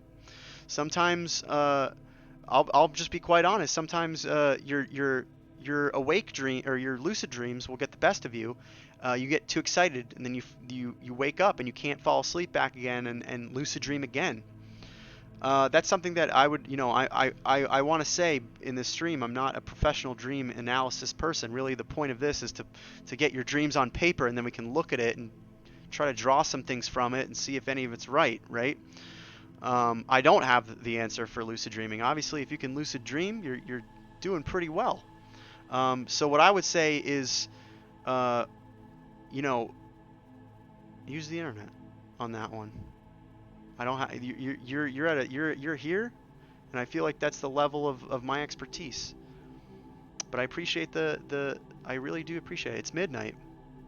It's midnight. I'm gonna keep going. I'm having fun. I'm gonna go until I feel really tired. If nobody calls in, I'll put the call in is at the top there. I'll put it in the chat again.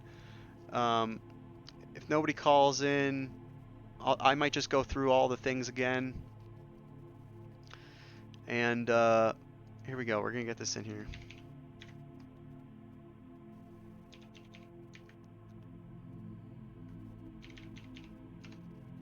Boom. Good question. What's my favorite dream that I've ever had? Well, I'll tell you.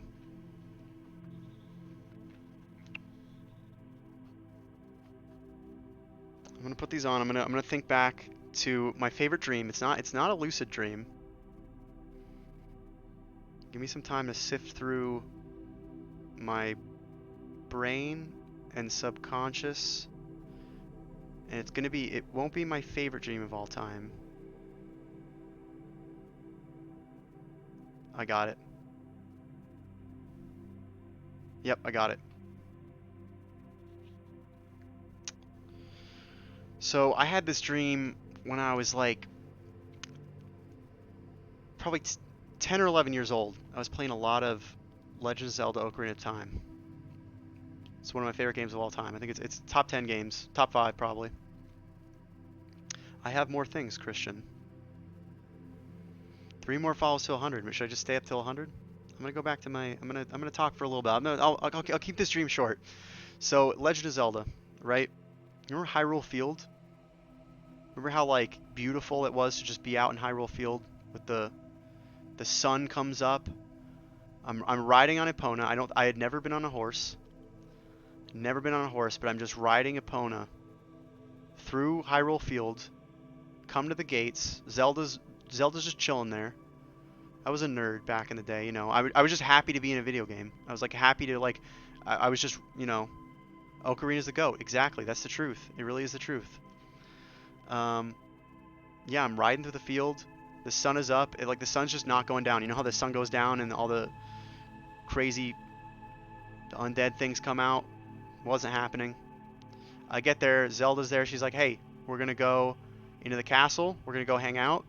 She takes me right up the castle. We go. The guards, they don't care that I'm walking around.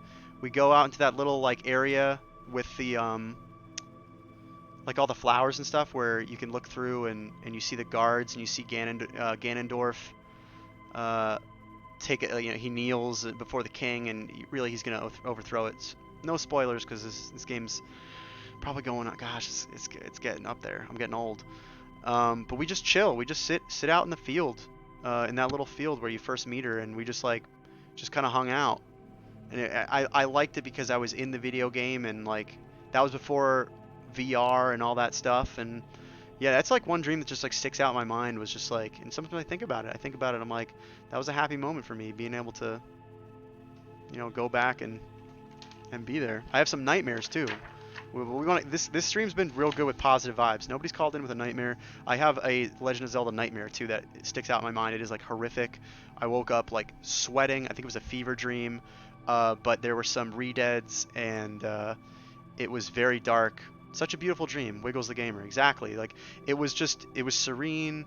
I like just riding the horse, and the best part was that like I want to say I went to horse camp and like when I was 13 or 14, and it was the first time I rode a horse, and the whole time I was thinking I was like, it's just like I'm in Hyrule Field. Somebody give me a bow and arrow, and I'm gonna shoot, you know, I'm gonna shoot some Octoroks. I'm gonna shoot some Octoroks from the, and that's what I would envision myself riding Epona, but it wasn't. The horse's name was Dundee. and he was tied up to a tree. I had a nightmare last night that I was going to have you interpret. Thank you. You're being real nice. Real nice. Come on ahead, spit in my mouth. I'm a goddamn rat. The Chase-tifer, thank you so much for the follow. I really appreciate it. The lines are open. I'm gonna keep going. You know, we're almost to 100. Maybe I just go to 100 follows. Lines are open. The number's right there. It's linked up there above. We've had a good stream. I really like this stream. It's been fun. I'm gonna keep going for a little bit. My eyes are drying out. I'm gonna think about that dream. You know what I mean? The opponent dream as I wait for either a call or we'll go through. If we want to, we'll go through all the things I drew tonight, and we can just kind of reflect on that. We'll give it like another minute. If we don't get one in a minute, maybe we'll look back. I can't see anything right now. But yeah, and always know that, like, you know, sometimes naps are also very good for remembering your dreams. So get a dream journal. You want to get a dream journal, and whenever you nap, keep it right next to you, because that's when you're going to have really vivid dreams. Because when we dream for a long time, you can forget some of the stuff. You only remember the stuff that you just woke up to. When you nap, like, whatever you really think of first thing when you get up there, it's like the majority of your sleeping. I could have broken the no nightmare streak. I'm sorry that I brought the demons to your nightmare. Maybe we'll do that. We're gonna go. I'm gonna go through it, and I'm gonna show you all the dream drawings that we had. We had some good ones. We had a bunch. Here, let's go to this. We'll go to the. Let's go to the. Oh, we got a call. We got a call coming in. Hello, who am I talking to? Man, how's it going? It's Christian again. Christian, what's up, Christian? We drew. You're gonna be the last. We're gonna be the last dream of the night. No way. You got it. You remembered your other dream, right? Mhm. Cool. I had some crazy dreams, especially when I was younger, that I didn't understand for a long time. Okay. So, this dream was, so we were at this river. It was me, and I remember it was my family. Okay. And I remember, like, a big portion of it was, I remember this person. I have no idea who they were, but they were just floating down the river. I could imagine I think it was a girl. But, was she floating on something? yeah, she was floating on a tube, like, Okay. down the river. And then I don't remember what happened after that, but I just remember, like, it was kind of like a calm thing. I don't know why it was so calm to me, but like, I just vividly remember that, and then being awake at night for some reason. And it actually wasn't until last year that I realized that, like, that dream had actually been something that was, like, it was almost like some traumatizing shit that happened to me as a child. Okay. So I learned about a year ago that my family, so when we had a falling out with my dad's brother, and the night that happened, we were at the Kern River, and little did I know, but my brain was just making sense of it when I was super young. But the person that I was seeing on the inner tube floating down the river was actually somebody who got lost. Like, they went missing and they were never found again. Wow. Yeah, it was super deep, and that's just how my mind comprehended it for so many years. And the whole other part of it, like, waking up in the middle of the night and just I don't really know how I felt in that moment, but my uncle had actually gotten really, really drunk. Hmm. and a gang actually rolled up to our campsite. Um, This is real. This is not and part of the dream. no, yeah, this was very real. Okay. And my uncle, my belligerently drunk uncle, was trying to like fight them almost, like was trying to like get up in their face and like intimidate them. And I had no idea this all was going on literally until like last year, but I could have died if my uncle had kept doing what he was doing, but we had to call the cops on him. Hmm. And that's why I don't talk to my uncle anymore. Wow. I'm glad you're here with us all. That sounds like a really traumatic experience, and Yeah, right. And and it's crazy kind of how the world takes things that you might have gone through and like reprojects them. Like for me, it comes in the form of dreams. yeah. Sometimes it just kind of depends, but like it's like I had no recollection of that even happening until the last time my cousins were out. She actually told me about that story because she was a little bit older than I was, and Yep. so she remembered it. Yep. And as soon as I realized that was like a real thing that I went through, like I kind of stopped having those dreams, and it was kind of like a wild experience to kind of set that dream in stone. Yeah, and dreams are, our subconscious brain, and while we're asleep, we're more active than we are when we're awake.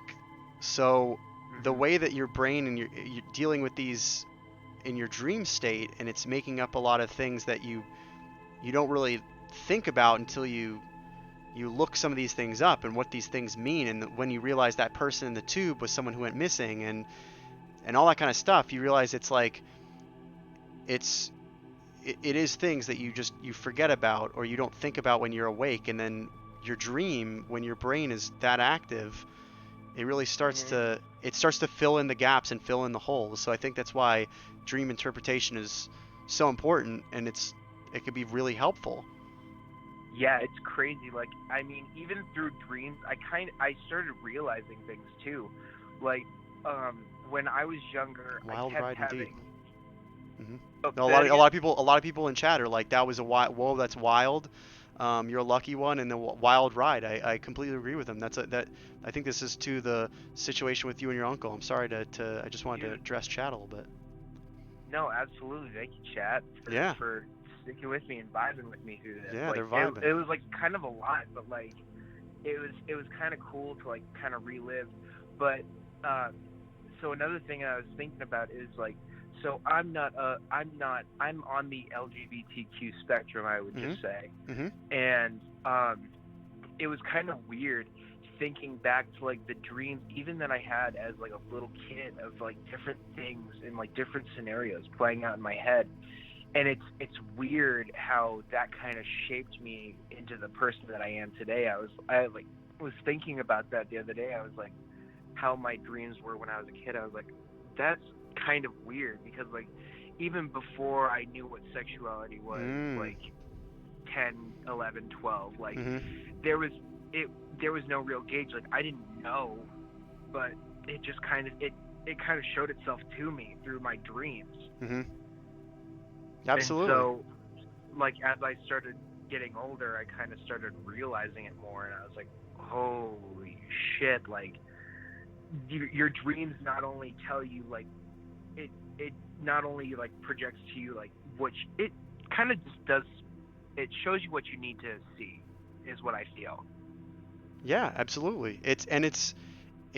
Dreams, there's no one judging your dreams, and there's it's you and yourself. As much as you think inside a dream there's other people, it's really like you telling yourself what you need to see and hear through stories that sometimes they make sense and sometimes they don't make sense at all. But to your point, like when you're younger and you didn't understand like a lot of these things and the feelings that you're having, that's, I think, the beauty too of growing up and being able to dream journal, is starting to, and it's great that you remember some of these dreams from when you're younger, because now you have this other perspective that it's almost like your dream brain, and when you were a child you had it a lot more together than you thought. or you kind of, you were going to get to that at some point of these feelings and these understandings about yourself. And really the dreams are where they first manifest, right? Yeah, it was really wild, and it's kind of crazy because, like, especially with that whole story that I was saying before about my uncle and everything like that. Mm-hmm. Like, it's really crazy, and sometimes with those, like, really realistic, like, reoccurring dreams, sometimes you do need to talk to somebody to get that kind of clarity. Just be like, hey, did something happen where, Mm-hmm. like, because, like, I'm having these weird dreams, and, like, it's kind of, I've come to realize that it's okay to kind of talk about your, like, feelings, your dreams, and things like that. Like, Mm-hmm. if something really stands out to you, then I think that it's something really important that you should kind of, like, read further in on, or, like, as you said, do more research on, or even talk to, like, your family members, people who you think could have been around at that time. Like, Mm-hmm. it's wild. Yeah, because they told you something where you're like, I kind of have this memory of it, but then they were like, oh, I was older and I was able to remember it, and this is what happened. There's stuff like that too in my family where I'm like, I'm pretty sure this situation was one way, and then someone tells me, like, now you're older, I can tell you this happened, and then it's like, right? It's like this moment of clarity and this moment of, like, I would have never known if I didn't ask that question too. Yeah, absolutely. I hear that, and I get that same way too, where it's like, even like short term, sometimes it's like my family, like, we'll be in, like, a full blown conversation, Mm-hmm. and my dad's the same way, so I think it's kind of hereditary, this, whatever it is.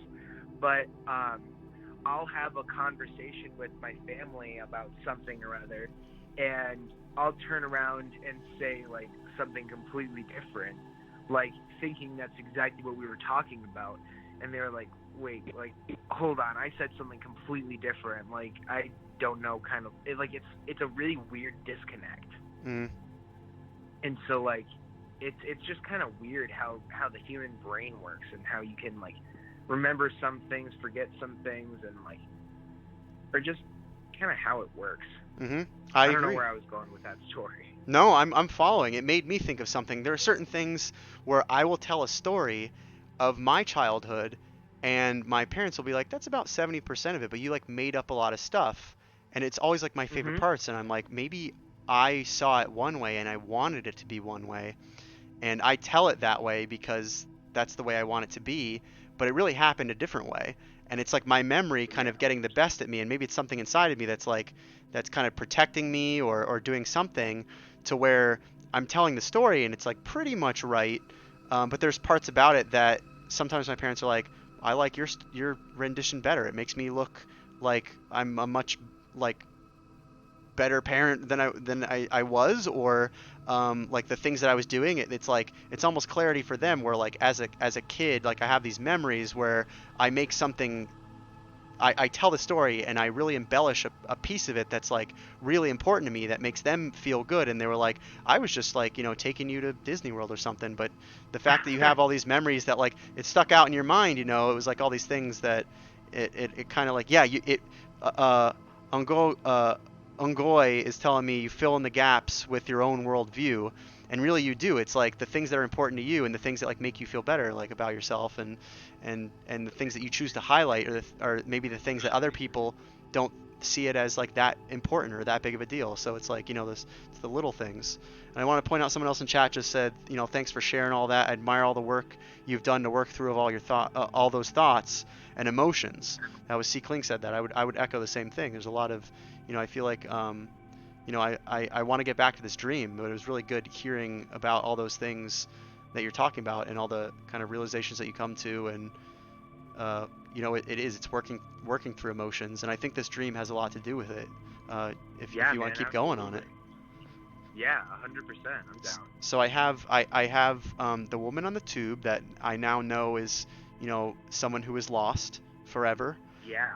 On a river. Is there anything else outside of it? That's two things that I already can talk to. And the river is very important. You didn't say a body of water. You didn't say a lake.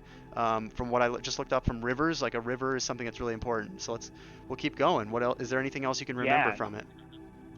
So I mean, it was I vaguely, so I remember that, and I just kind of remember, and that was the weirdest thing, is it wasn't like a scary memory. her floating down the river, but it was more of like a peaceful memory. I like, oh my God, it's all coming back to me. Like it's like I remember standing on like this little aisle. It's like a little rocky patch, kind of like In the jutting river? into the middle Okay. into the middle of the river. Yeah. Okay. Oh, hold on. Sorry, my Michael.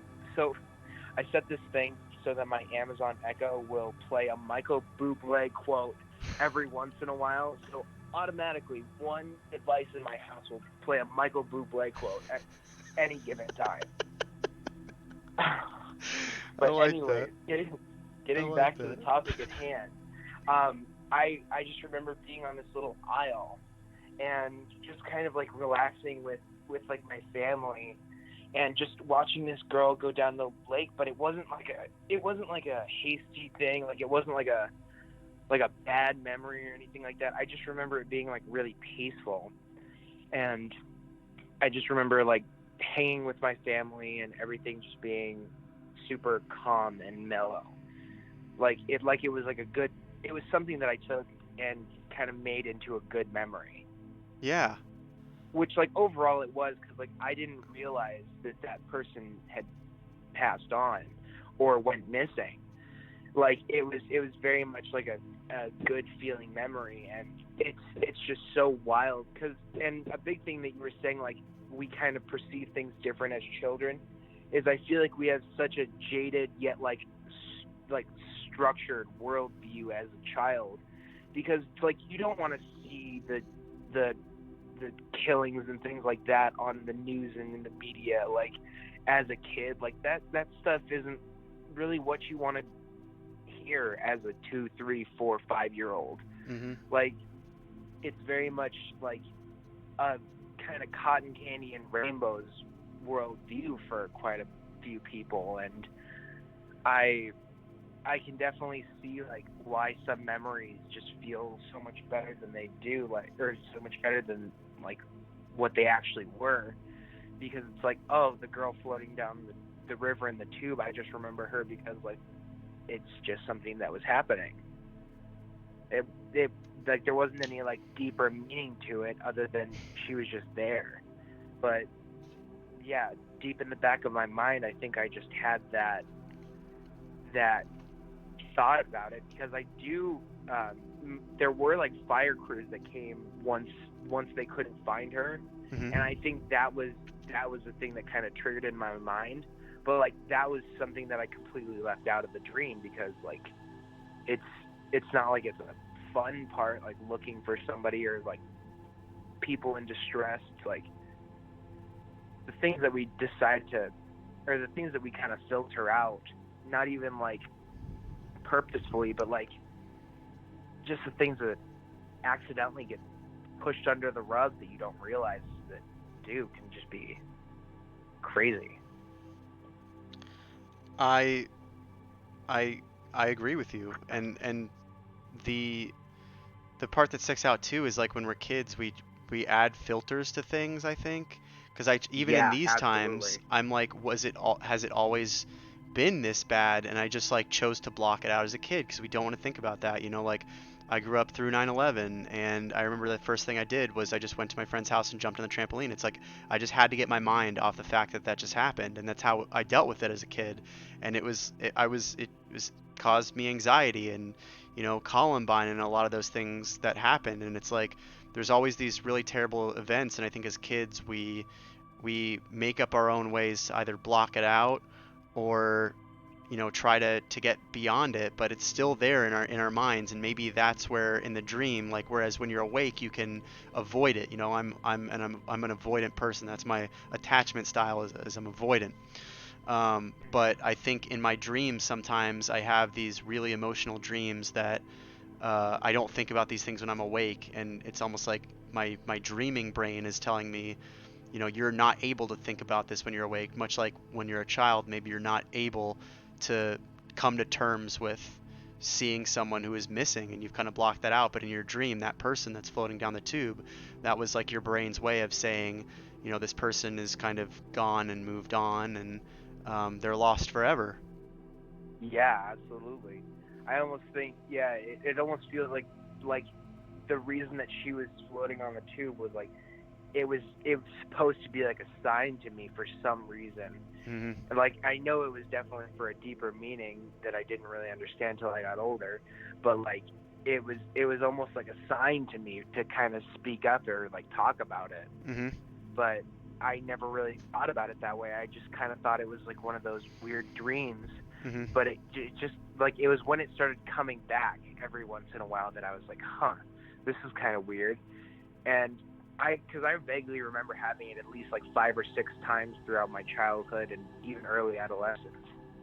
Yeah, and it's that's why I ask, is it reoccurring too? Because a lot of times people have a dream that it's happens over and over and over, and I think that, you know, the fact that it's really important to you to talk about it, and the fact that this dream happens over and over, this is something that like you got to come to terms with, and I think you have, and this is an important dream. This is not a dream that's just like others that you know, people have dreams that are like, oh, this is just like kind of a funky thing that happened, and I psychoanalyze. But and again, I'm not a dream expert, but I have looked up some things, and there are a couple things that are kind of uh, really sticking out in my mind, if you're open to hearing about them.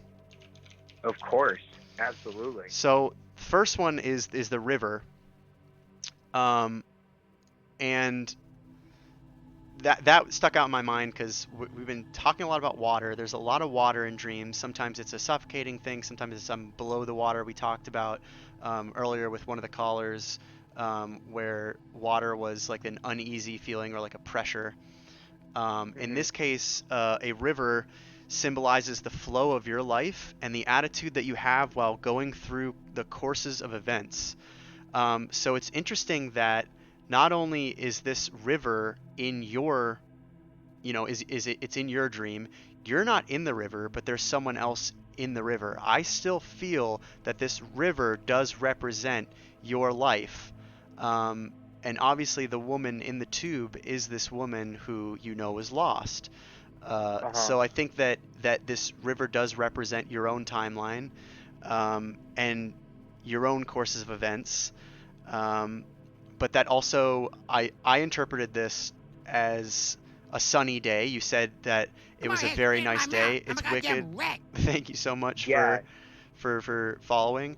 And that's a peaceful. This is a peaceful river. So I like to think that this person floating down the river is at peace, although they may be lost, but that this river is happening in a sunny place where you're on the banks and Yeah. you're outside the river. You're outside of it. You're not in the water, but you're kind of watching someone else float along, and it's a calming dream that you're having. Yeah, absolutely. Hmm. And Yep. and I almost feel like I can relate it to myself now, especially like now with everything going on in the world and just being inside most of the time. I kind of in like although I'm not having the dream now, like I kind of feel that disconnect. Like instead of me being like me and standing on that riverbank, I feel like I am the woman just aimlessly floating down the tube, just kind of waiting to grab onto something. And I almost related more to my life now than I did then, because like although it definitely was something that really happened to me, it's just like I feel like I'm living life, but I'm not like experiencing it, you know? Yeah, it's a little bit. I think things are on like a pause right now, and Yeah. a good time for us to reflect on our dreams, because everyone now can do a lot more of the introspective work and trying to figure out, because right now dreams are something that's it's a way for us to get outside the house and do something that we couldn't do before. You know, I think dreams can, they're a door to another piece of our own mind, and it's an escape from where we're at. So Mhm. I agree with you there. I think that um, yeah, Absolutely. Yeah. yeah, self-awareness too. Yeah, there's a lot of people in chat. You're um, very self-aware, and that's great Shouts out to Chad. for sure. Yeah, I think I'm gonna close that one. I really like how this one looks. I Some of the drawings I do are goofy, and we color them in, and I use sauce to color them and stuff. But I think this one, uh, for what it's worth, like this one is complete, and yeah, more than happy to send this one out. DM me, I'll send this one out. I think this one's great. And your family, that can mean two things. Family in dreams is either you're anticipating some sort of um, like a disagreement with your family, or just Hmm. that you're thinking about your relationship with them. So the fact that they're in your dream, like, you're thinking about, I don't know where you are with your relationship with your family, Yeah. but I think that the reason that this is a sunny day, and you said it was very serene, your family's with you. I wouldn't think it's a disagreement. I think it's more so that like your family is there with you and in this dream too, and people to lean on. No, and that's actually kind of funny that you mentioned that, because there's been kind of a little bit of, I've had like a little bit of a falling out with my dad Mm. as of recently, because it's just it's it's kind of hard, because I mean, like, granted, my dad's a really cool guy Mhm. and everything like that. It's just he gets to this point where he's so unreliable, not only to me but just to my entire family, and it just kind of sucks.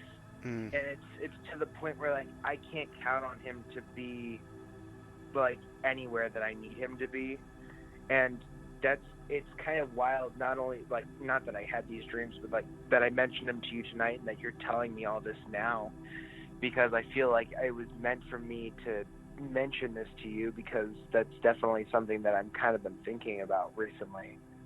Because yeah, it's just kind of weird. And I definitely have been thinking about my entire family relationship, because there's been quite a few things, like especially recently, like big life changes that I really want to make, like Mhm. moving states, or even possibly moving out of the country. That's just like, it's such a big thing for me, and it's almost scary, and I just don't know what my family's going to do. I don't know how they're going to react to it, and almost like, yeah, like understanding that, or like kind of getting that I should talk to them is definitely a thing that I feel like I should take that next step towards.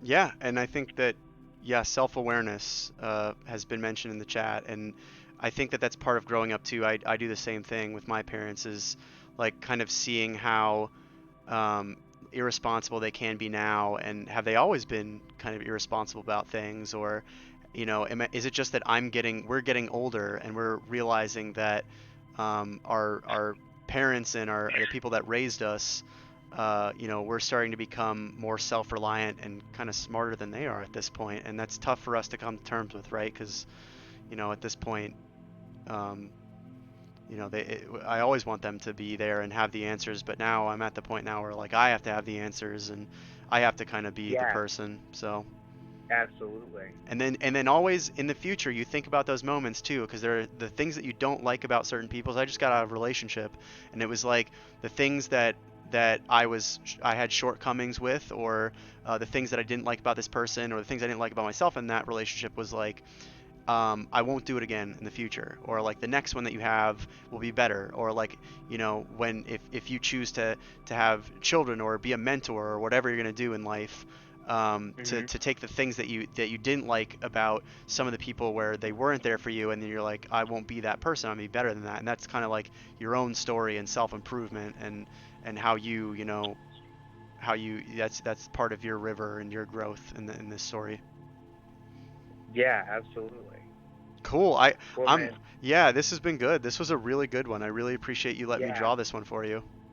this has been wonderful. I know I actually called earlier. I think I was Yeah, like one of the first callers. for I sure. called about that clown, like, Yeah. that Oh, was you were the definitely first fall. something that was Yeah. like, Yeah, this one yeah, right here.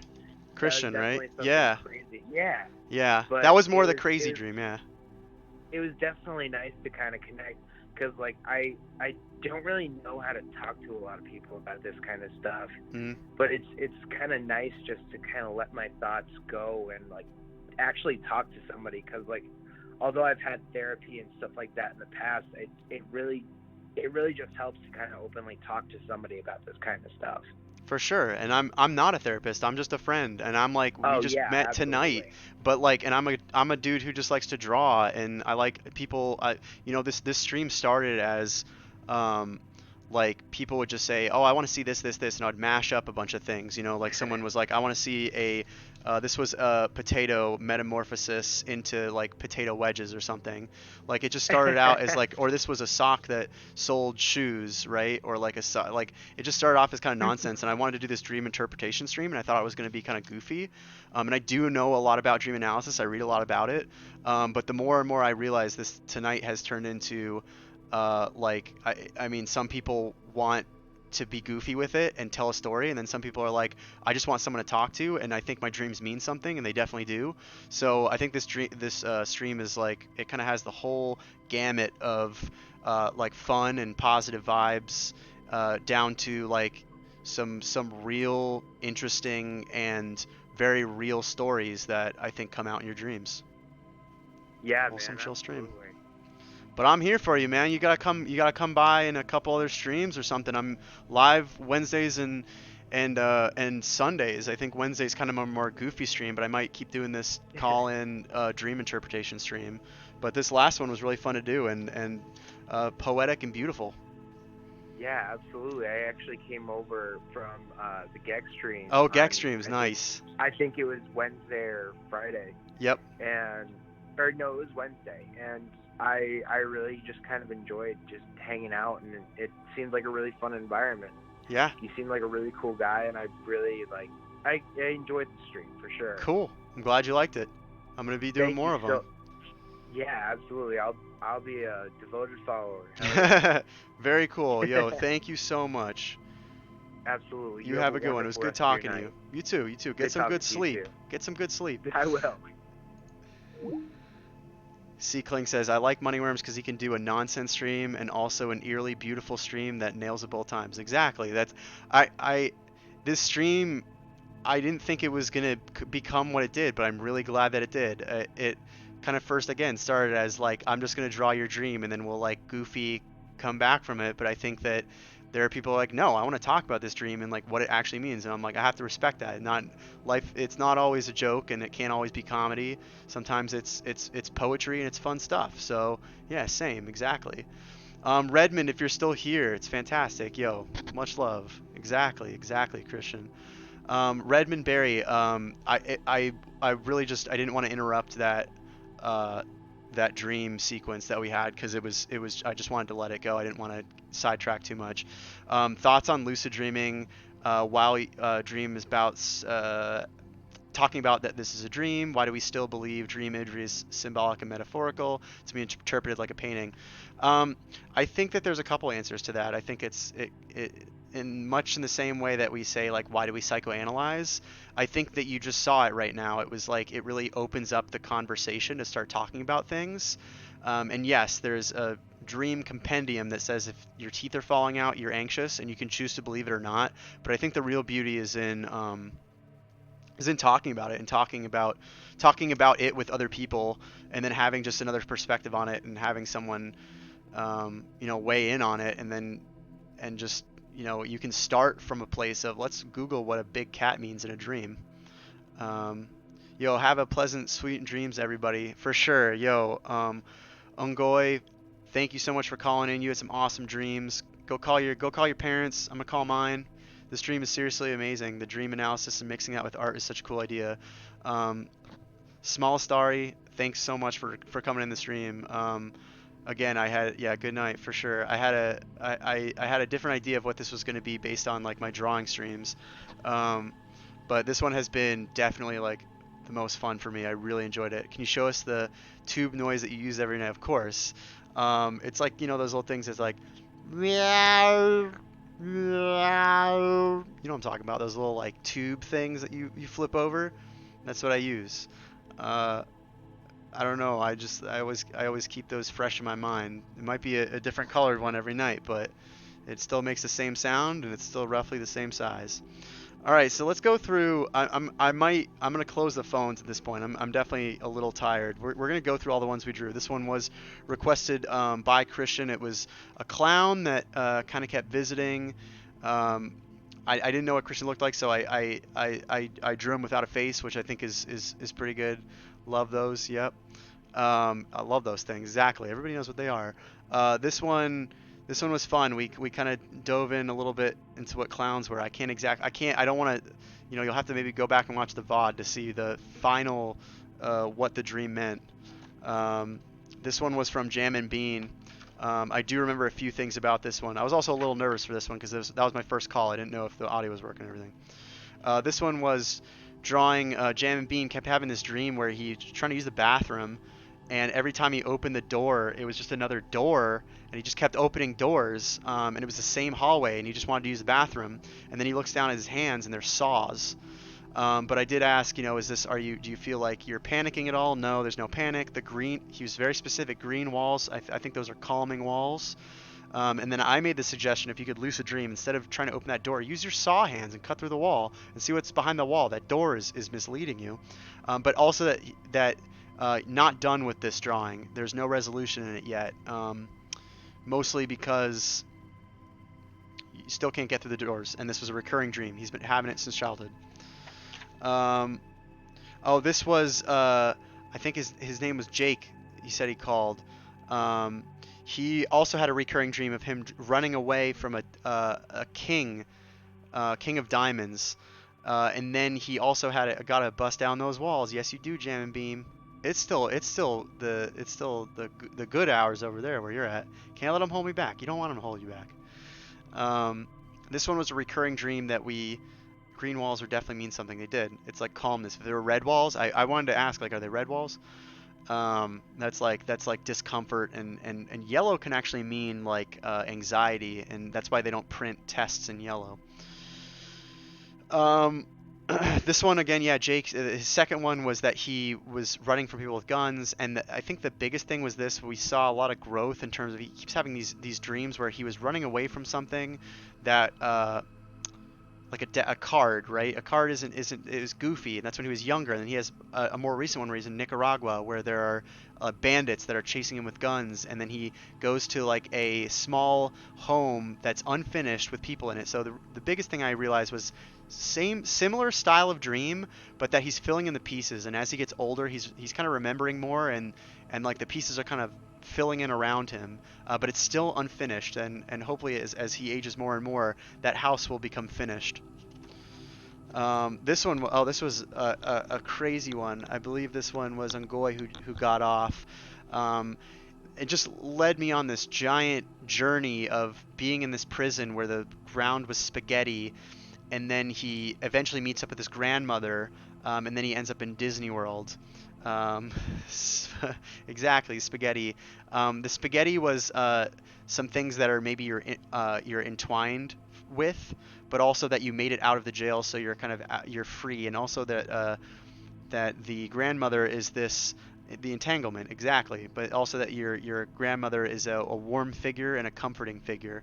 And then later on in his dream, his grandmother's still alive, but in the dream, his grandmother passes, to just be conscious of like that time is finite, and that comfort and that warmth will not always be there. So this is when we were like, we're all going to call our parents after this. This one was Spencer called me. Spencer called me, and he said there was a toy that looked like the doll head from Sid's room in Toy Story, and it was on top of this house. Didn't freak him out. But it was on top of this house that it was a rumored haunted house in his childhood neighborhood. Then he said that he has a separate dream, but he kind of he tagged it on to this one where he has a friend who takes off a mask, and it's really just the leprechaun from the Leprechaun movies. And then I guessed his birthday. I said, you're a St. Patrick's Day birthday, and he freaked out because it was. I don't know if he's messing with me or not. It sounded pretty genuine, but I just guessed it. But yeah, I think this one was, I'd have to go back in the VOD to see what toys meant in your dream, and someone taking off. It was a different friend every time. I told him you call bullshit sometimes, and you see through the facade. And he said, I'm definitely one of those people. In fact, even in my job, I have to see through the bullshit. This one was another Ungoi. This is the first use of googly eyes. This was underwater, a being made out of metal that turned out to be himself under the water, but that also that his mother, who is a doctor, was providing a level of care for him up from the water, out on the dock from the house that he grew up in. We found out that the water, although the lake, a lake can represent like the unknown, but since it's his lake, that he's lived on forever, it was that even things in your life that may seem entirely known can be unknown and cause you a little bit of anxiety sometimes. That was a very interesting one to draw. This one was a very good one. This one was a person who called in, and they went to a bank. There were some rats at the teller. They're eating banana chips, and a robber comes in and steals coins, and then drops the bag of coins. The person dreaming picks the coins up, and then a person of authority, the police come, and they check out his coins, but they realize that half his bag is banana chips, but they don't know that, and they start eating banana chips and say, "You're good, you can leave."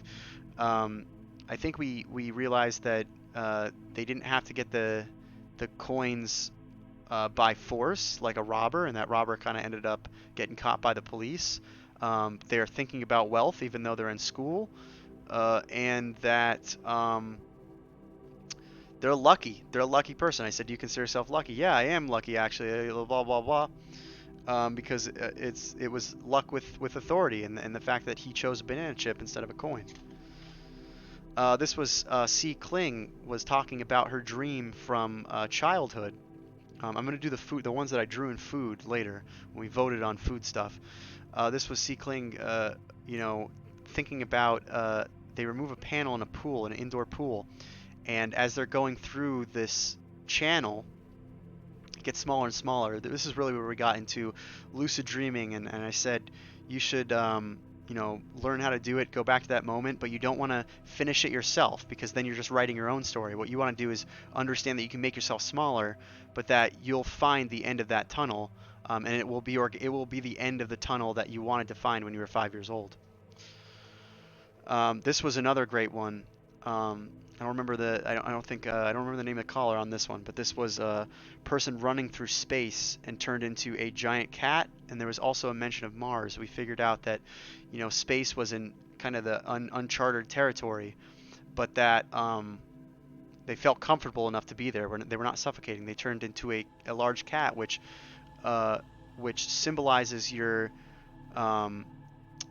comfortable with your emotions, and specifically your feminine emotions, but also is very interesting because Mars was in there, which is your masculine emotions. So I took it as a balance of the two of them and being very in tune with both of them. That's the last one that we went through. This was Christian's drawing of the woman floating down that turned out to be someone that went missing, but that he was in a field, and it was still a positive experience. And really, I think what we got down to here was that our dreams as kids, sometimes we don't know what they mean, and we don't know what the world means. But as we get older and we remember these dreams, sometimes the symbolism in these dreams, it doesn't change. And as we understand more of the world, we start to realize that's what that was when I was a kid, and I just didn't realize it. Or here are things that I'm realizing about myself now, even through dream analysis, that they meant something back then. I wasn't at the place to know what it was. This was Jam and Beam gave me a second one. Makes me so happy to see it on paper. Makes me feel comfortable. Exactly. Go back in the VOD. Take a screenshot of it if you want it sooner. I'll send it to you. I can tell it means a lot to you. I will send it through the mail. This one was Jam and Beam. He gets out of school, and then he thinks he's driving a car, but then he looks down and it's a lawnmower, and he thinks he's on the road, but it's actually grass. And it comes full circle, because what's on the bottom of these on the bottom of the lawnmower? Blades. This was the same guy that had the blades for hands. It's a recurring theme in his dreams. So much like in the other one, I said keep cutting the grass. Cut the grass that is, if you can go back to this, cut the grass that is too thick that you couldn't go through and break through it. Pure art, exactly. And also that Jam and Beam is someone who really cares about telling a story, and he's a big movie buff, and that the school represented his anxiety. Wild, exactly, wild. It represents his anxiety of always wanting to perform to the best in school. Um, this was done on paper with Sharpie, and everybody voted on the pasta sauce is the red that you'll see there, and then the green is mustard. Here it is right here. Here's the pasta sauce that we drew with. It's a lot. I'm gonna have to put it back in the fridge, and we're using Gouldens tonight. Gouldens is my favorite. If you need spicy brown and you're using the Gouldens, you're on the right track. I think Gouldens makes a fine spicy brown mustard. It's made with non-GMO ingredients too. I like GMOs though. I think they're kind of interesting, and they're, science does cool stuff. And that's why bananas are gonna go extinct. The ones that we know of. That's a whole nother stream. We'll talk about bananas another night. But yeah, really, that he needs to cut through the grass. And this next one is also mixed media. This one I used the entire scope of what I had to draw with. This was Keeper Fever, I believe. Green walls definitely mean something. That's what you said earlier. This was all about getting chased by zombies. I always tell my friends I listen to music when falling asleep. They found it weird about it. It's just relaxing so much. Yeah, this stream music right here I think is super relaxing, and I wanted to go with something. It's royalty free too. It's my favorite part about it is this. I can put this on my stream and I don't have to worry about go down that rabbit hole. Exactly. That's what we're saying. We'll do the next stream interpretation on Sunday. We'll go down the rabbit hole. This one is back to this painting. We had this drawing. We had down here. We had this is Pizza Bites and Miller High Life in 40. And what this represented was even when you got through the zombies, and there were they were ghosts that were, and these are also mustard ghosts. Oh, it's all dried up. It's like a scratch and sniff. It's like the world's worst scratch and sniff. This one is gonna be fun to send. This is really about even after you get your ghosts or your zombies taken care of, you still have ghosts in the house sometimes, and they might be scarier than before. We actually found out that Keeper Fever was more scared of the ghosts than she was the zombies. But a couple things. You'll notice that the meal that she's enjoying with Nick from Googly Eye Speaks to You. Yeah, it's extra googly. It like took up all of his face. It's kind of horrific. But that's, I think Nick from Left 4 Dead is with you in the Miami Vice costume. Really what this represents is that what I wanted to get across was that this wasn't like a 5-star meal, and you're enjoying this even as all this stuff is happening, and that some people might see this as not a 5-star meal. I was quick to judge, but to just enjoy the things that make you happy in life, and sometimes all you need. Look at that. Christian's like, I love this dream. And really what it means is that you can use all the logic you want, and people can say why did you choose this. Your brain shows that because it's like sometimes you just want to enjoy. It's all about moderation. You just want to enjoy the pizza bite foods, the 40s, like it's not something that's amazing. Too much Left 4 Dead. Exactly. You've been playing too much Left 4 Dead. I think we interpreted the ghosts. Oh no, you know what we did? It was the chandelier. Because I asked you, was the chandelier very well lit? And you said no, it was like dwindling. Then we talked about Hanukkah. And it came down to, you got to kind of like thank every moment, even if the light isn't lighting the whole room. You have light. And even if it's a little bit and it's dwindling, like to just be thankful for that little bit. Comfort food, exactly. I can imagine if you mail it to the person, they will receive it stinky.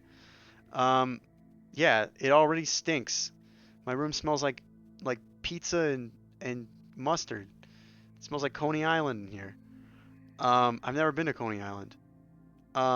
Yeah, when they get it, it's gonna be all nasty, and you're gonna put it on the fridge, and every time you walk past it, you're gonna get a whiff.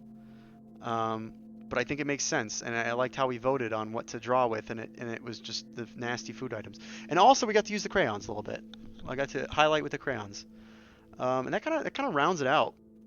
I think that's kind of all. I'm gonna shut down the phones for good.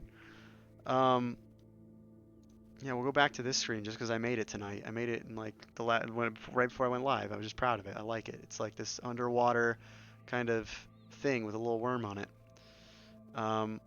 But yeah, I want to thank everybody tonight for joining. Um, I had a lot of fun. I think everybody had a lot of fun. We had some fun. There were some moments of an gonna have an entire wall of just your art. Appreciate it. That's what's up. Um, it's not worth anything, so I'm sorry, but it's worth everything to you. Ungoy, I'm dead tired. Thanks for this. Absolutely. I really appreciate this. This was so much fun. I haven't really been streaming that long. I've always wanted to do this. I want to do something really interactive. I know that Twitch is a place to play video games, and people are like, "Simon will stream it. Put it this way, this place." But I like it on Twitch, and I'm starting to build a little community. Happy Labor Day. Happy Labor Day to you. Happy Labor Day to everybody. Yeah, C. Kling, thank you you made our night. That's good. I'm glad you enjoyed this. I hope you got to enjoy it a little bit. Thanks for calling in. I know you got more dreams. I remember one of your dreams that you were a superhero in.